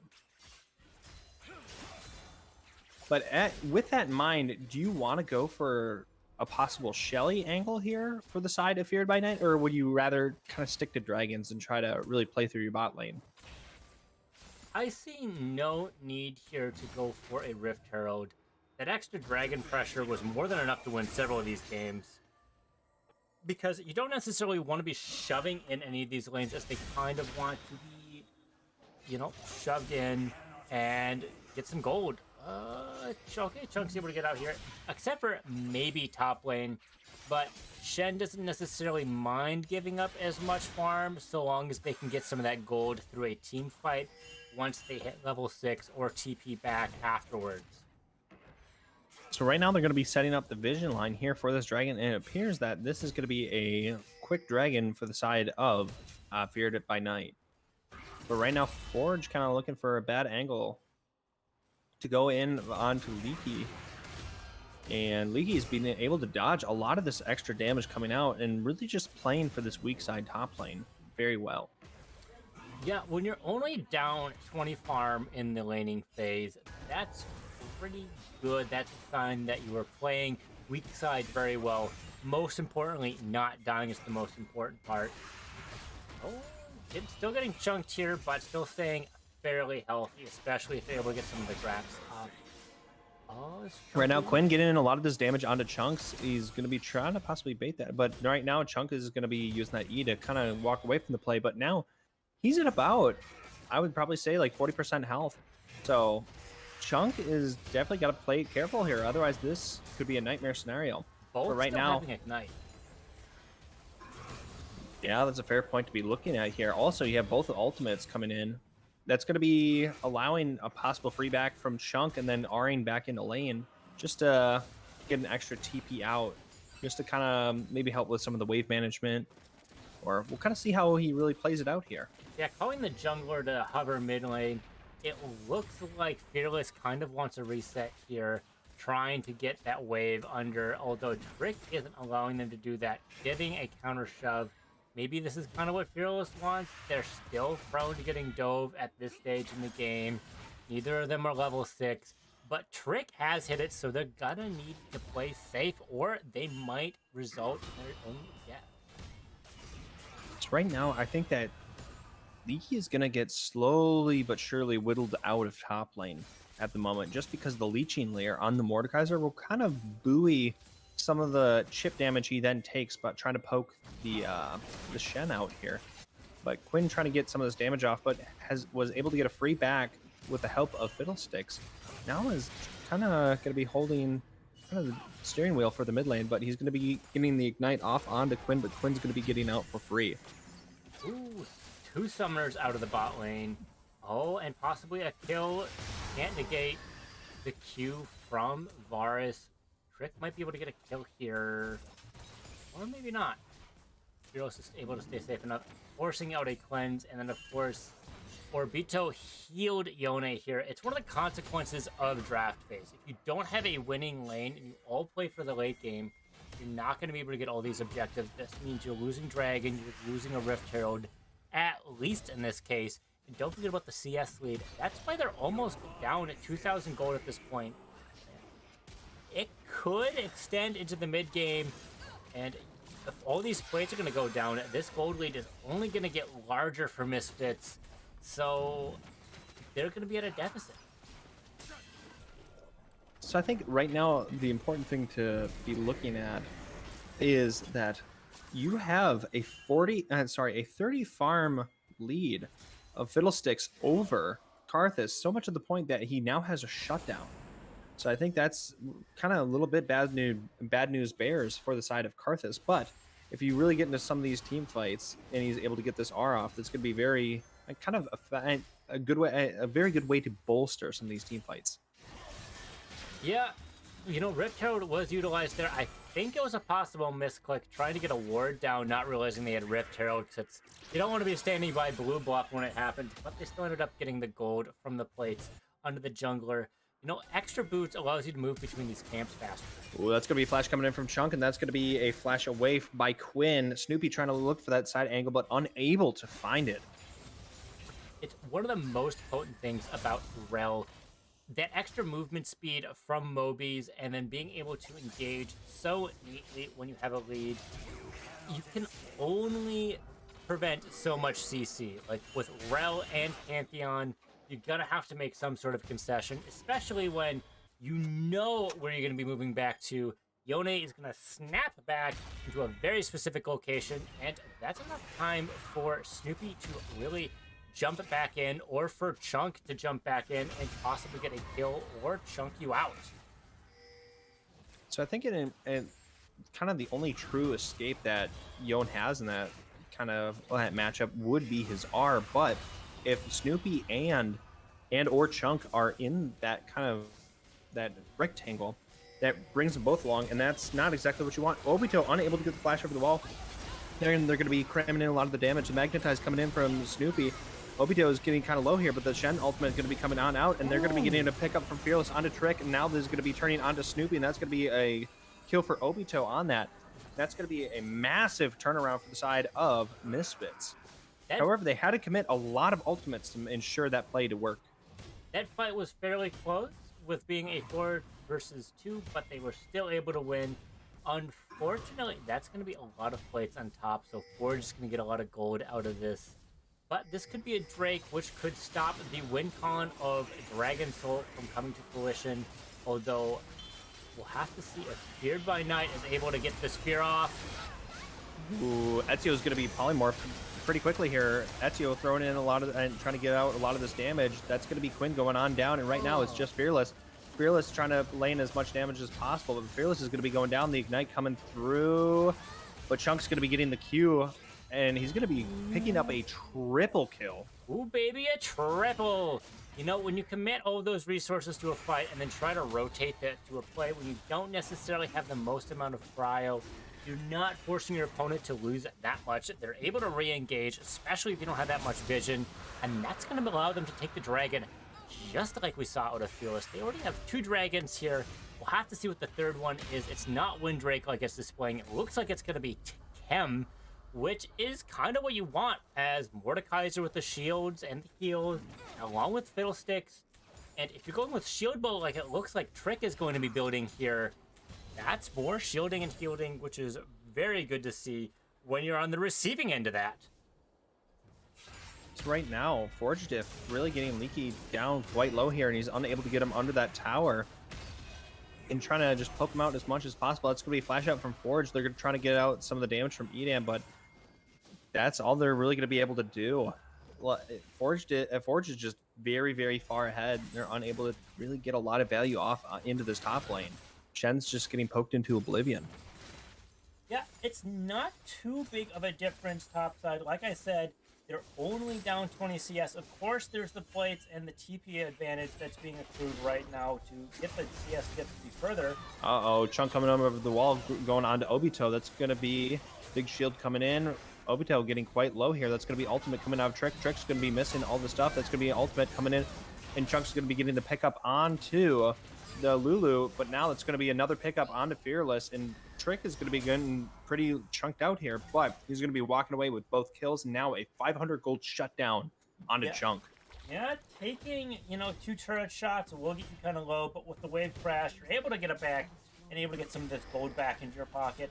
That play was enabled by some of these roams. When you have a winning lane, you don't have to care. Like, you already have 5 kills, right? Of course, you got the triple kill, and you're able to get more here to extend that. But when you win lane by this much, you're enabled to get all those roams. Like I was talking about, draft phase is when the game starts, and if you don't draft correctly, you're gonna feel it in your game. So right now you had the first blood on the Yone, but from that point on, he was only able to really pick and help with 1 kill, but then died once. And the Pantheon was able to turn around from an 0-1 performance to 5 kills now, with the triple on that and double on that previous play. But then the prior play before that, he got a triple kill on that. So Pantheon now having this eclipse is just going to be even stronger, just kind of being the early and mid game bully he is.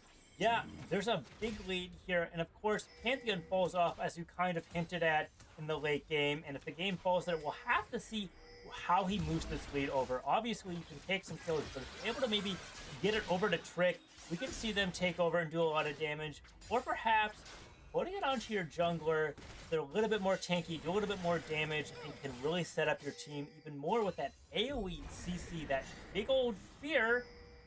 That can help exasperate your lead as well.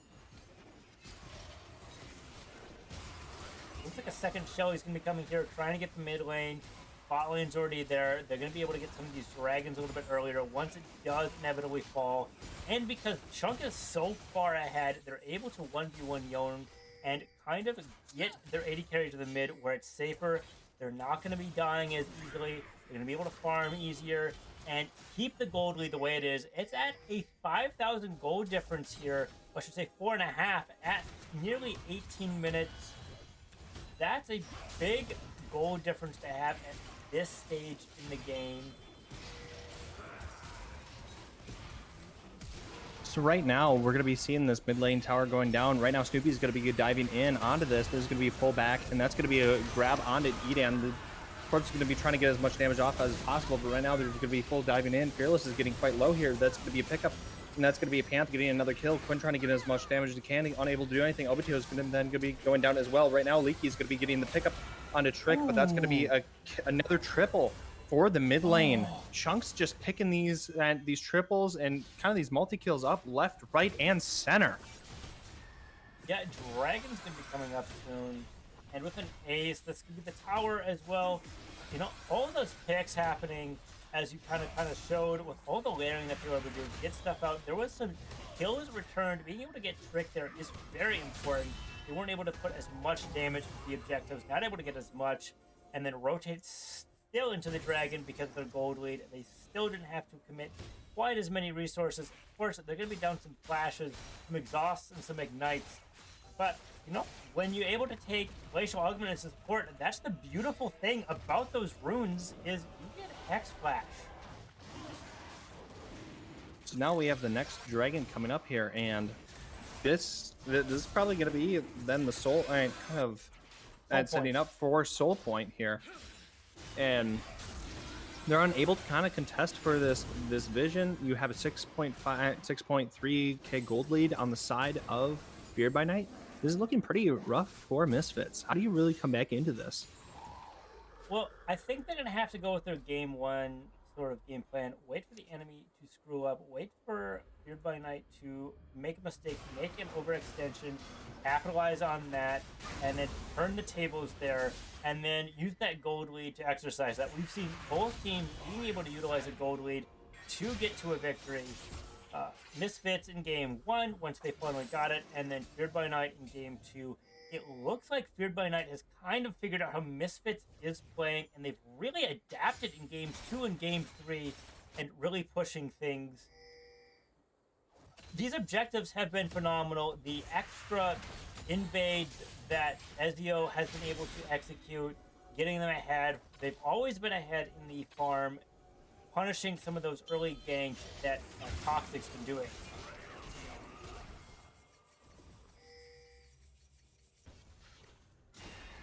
So right now we have Baron going to be coming up here for the side of and Feared by Night, and they're able to just kind of freely take this. They're unable to kind of find that. Right now, if Karthus did go for an ultimate, he might possibly get a pickup. Chunk is quite low here.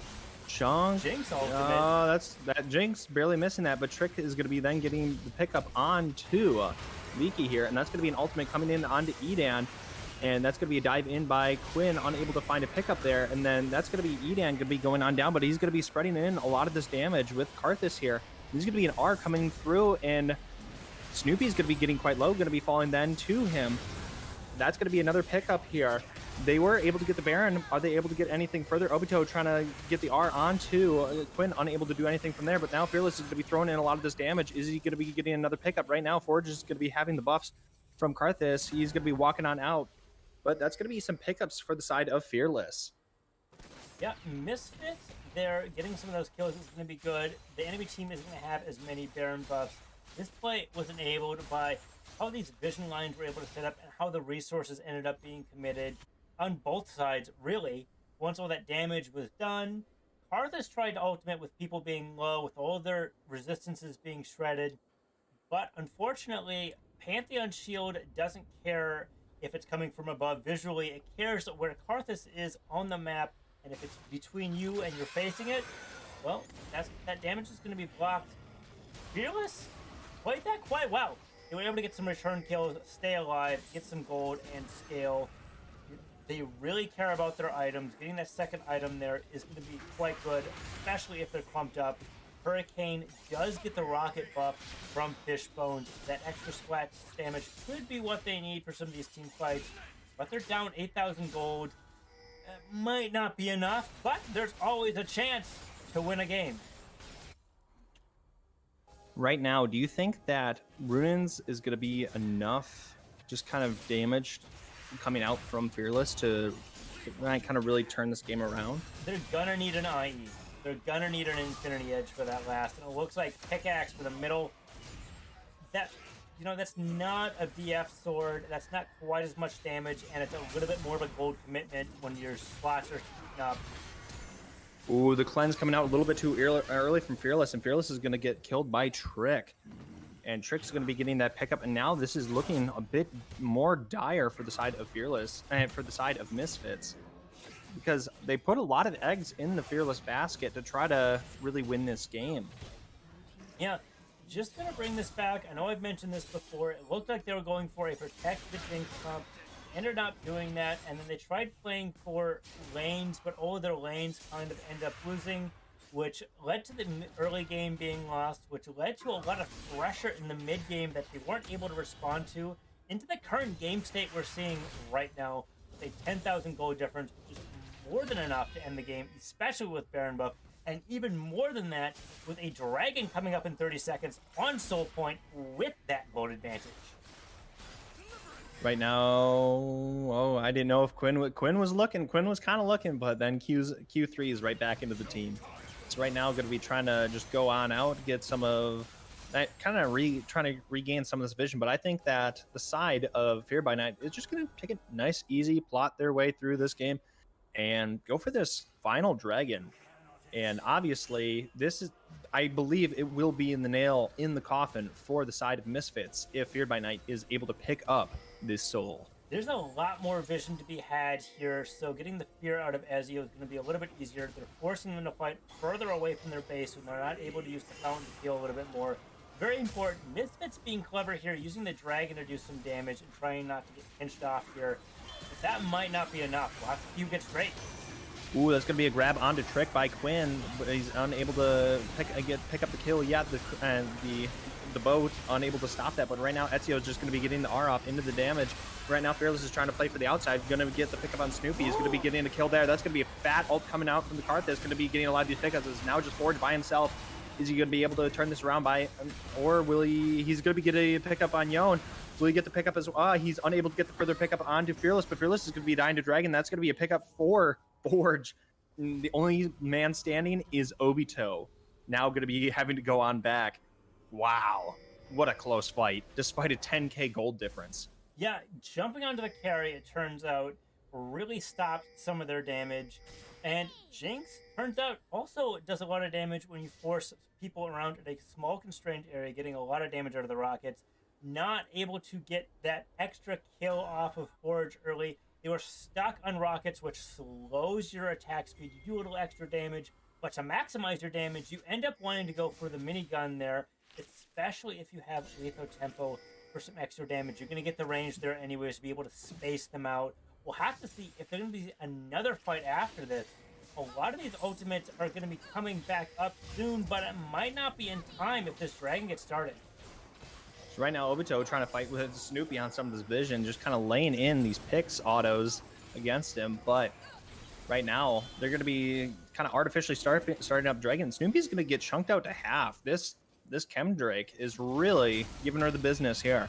But now they're trying to burst it out. Uh-oh. This could go completely different. Right now, that's going to be a ultimate coming in from Fiddlesticks. Edan's going to be going on down. That's going to be Quinn trying to dive the backline, unable to find anything. You have Fearless now trying to get some of the damage through. You have Leaky coming in with the ultimate. That's going to be another pickup onto Fearless. Right now, Chunk's going to be trying to get some of the damage. That's going to be a triple for Fearless. Is he going to be able to find the Quadra? It appears it will not be able to. But that is a Chemtech Soul for Feared by Night. But now, this gold difference is really starting to slowly but surely shift back. And for the side of Misfits, they're able to get this, and now they're going to be able to get the objective gold here on this mid lane tower. Yeah, Fearless having that third item is exactly what they need. If they're not able to get onto Fearless, that's a lot of damage as they're getting very excited with all those kills. I'm very happy to see it, able to utilize those different guns, and getting it back here probably for some more. They're sitting at 1,500 gold. They're probably going to get a BF sword or something else here. Baron might be what they're going to be playing around again, maybe trying to wait for them to commit some resources on Baron and then do a counterplay and then wipe them out with Fearless, or perhaps they'll start it themselves or try and just play footsie here, see who gives first and gets the catch, and will win the fight from there. So right now, we're going to be seeing this big fight around the Baron. But the R is going to be coming out from Edan here, kind of chunking out a fair bit of these people pretty low, and they kind of are going to be getting a lot of their resistances stripped away. Ultimate coming in from the Jinx, getting Chunk quite low. Chunk, who was really big in the early game, kind of getting lower and lower, slowly but surely. Quinn's going to be trying to get died, and that's going to be a jump out from Chunk, and he's going to be running away from his team. And right now, this is completely turning around. Forge getting the pickup onto Edan, but then he's going to be going down as well. And that's going to be 3 people down for the side of Fear by Night just for Edan. But this Baron was stolen by Chunk throwing the Q over the wall. Oh my lord. That's going to be quite tragic for them because Edan was down, unable to smite it. Yeah, Baron resistances really helped Fearless do that. And because Forge Shift was locked in his own death realm, he wasn't able to kind of leave. And you know what they're going to be? Which means Fearless is able to put those traps down and really auto you down with the items that they have. Probably getting a Lord Dominix at this point, being able to shred it through. If you're not able to get on Fearless, it really hurts. The gold difference has been shrinking. The deficit is reduced for Misfits, and they're able to get some more of this leverage. Chemtech Soul isn't as strong as some of these other ones. It's not like Hex Soul or the original Chemtech Soul. Of course...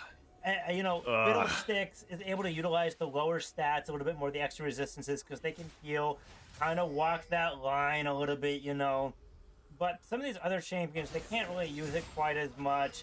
I mean, I guess Mordekaiser can use it with its shield a little bit as well, and Karthus doesn't mind, but, they don't have it.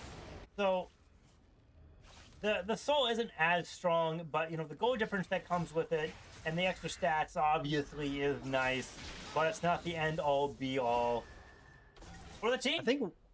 I think one thing I do want to say is thank you, Riot. I know you guys don't often get enough love on the dev team here, but thank you for listening to basically a lot of your players and removing the old Chemtech soul. That was absolutely hellacious, and I'm so glad to see it gone. Yeah, I am so glad to see it gone, especially with a map effect. It sucks as an AD carry. It's like, man, I can't walk anywhere because anyone, anywhere could be invisible. This is atrocious. Excuse me, not invisible, but camouflage. I'm sorry. I'm sorry. But right now, you have the entirety of Feared by Night. You're gonna kind of stick together. They're trying to get the Fiddlesticks over the wall to possibly get this fear off, but now they're kind of suspecting that something's up on the side of Misfits. Yeah, trying to get these numbers advantage. Of course, during that last Baron fight, Quinn tried to greed for red buff and had a slightly slower rotation, I should say. But with no clear objectives up and not able to get some of this pressure off with the Baron buff because so many people died, they're not able to execute some of the pressure that they need. And more gold is going onto these big carries like Quinn and Fearless. All right. So now, I think with the Baron buff kind of wearing off here shortly, I'm kind of interested to see what Fearless and Feared by Night is really going to be doing for kind of pushing for here. I think they're going to be just kind of spacing this out, waiting for Elder here. Yeah, waiting for Elder certainly is a play. Or they just kind of have to slowly play these power sieges. They don't have the best siege comp, but they can try and get some picks and then go for a kill there. You know, MSF doesn't quite have the turrets to take a game should they get an ace. Even with Jinx, the timers aren't quite there because they're gonna have to walk a little too far. So right now, it seems like Forge Diff is going to be trying to get it back off, but then that's going to be Shurelia's coming out from Obito, trying to push for some of this extra vision line here. But right now, it seems that Feared by Night's just going to say, you know what, have the dragon, go for it, we don't mind. We're going to be going for this mid lane fight. Yeah, taking the mid lane objective, that's going to say, hey, respond to us. We can certainly take this fairly fast. We don't need it. All for the bait. They could take the game here if they don't back off. Of course, if they do get this Elder Drake on Jinx and slow this push down, it will result in a lot of damage. Inhib for Elder is not a very good trade. Forcing a TP out here on Forge Diff. So right now there's going to be an ultimate coming in from Chunks. It would seem, are they going to be able to turn this around quickly? It would seem he's unable to get any further damage, but this is going to be an ultimate coming in from the Fiddlesticks. Forge trying to go in against 1v1 against Fearless. He's going to be taking him down. Fearless then going to be getting the double pickups. I think that was a triple or quadra here, but Fearless not going to be going down here. And that is going to be a quick turnaround for this game. Now the lead has shrunk to only a 4k gold deficit. But now Fearless is still going. You have Quinn as well. You could throw in a lot of this damage to this tower. I think Eden being able to come in and die like en masse into Feared by Night has been really, really helpful. It just kind of carves this landscape in a way that you can't fight in the middle of Karthus' corpse. You just can't do it. It's just two brutal. items. I think the big difference here is the fact that they weren't able to exercise this gold lead, and they allowed a hyper carry to get to 30 minutes, get to 4 items, nearly a 5th item here, and then not able to jump onto them with Orbido on Lulu, able to protect some of their major carries, and more importantly, on top of that, is they're able to get on, FBN's carries. So right now, the next biggest thing is going to be the 20-second timer until Baron. I think that really Misfits can fight for this Baron here. They have the Elder Drake. I was gonna say, you only had Karthus and Obito go down. They're looking for vision here. They're looking. Are they going to be able to find any pickups? Chunks is trying to sit on the front line for the team, possibly try to get in a stun, but Ooh, Yeah. I'm They're honestly playing this footsie tension is here. building. I'm getting nervous. Like my I'm knees are getting bouncing and nervous, stuff. too. The goal difference is only at about 2,000. This is when the early game was, and we know Misfits has a pretty good advantage in the late game, especially because Leaky Wallow was able to utilize Hearthsteel at this point. He wasn't able to get a lot of it now, but he can. So right now they're going to be dumping in some of this damage to Baron, trying to force Fear by Night to like come on out and face them. That's going to be Quinn getting a few knockups here, getting some of the damage off. Snoopy's going to be diving in, and that's going to be a grab onto Edan. Edan's going to be going down right away, but that's 3 down for the side of the Misfits here. And that's going to be death onto all of the Misfit members, and that's going to be 4 alive on the side of Feared by Night. And this gold deficit is just going to be a little too hard to climb back for the side of Misfits. Yeah, Fearless was certainly afraid of Feared by Night. They were just walking away once they got jumped onto. They didn't have Cleanse up here to get rid of the Fear debuff and ended up dying. And once you get onto a Jinx, there is no getting away. You don't have the mobility until you get a kill. And if you can't get that, that's going to be your Nexus. Baron was very lethal this game. We saw a lot of fights around objectives. It was a very exciting game 3 to see. All right. So looking at this overall set for a little get a post-set analysis, who do you say the MVP is for both squads? For both squads, I have to give it to Ezio on the side of Fearless by Night. Their jungling gave huge advantages to their teams, was able to secure a ton of objectives. Of course, there was the early missed ones in Game 1 where it ended up getting stolen, but in Game 2 and Game 3, they turned around, secured several objectives, secured souls, and got Barons as well. And then on the side of Misfits, it's a lot more difficult to say, but I think I would have to go to Leaky Wallow.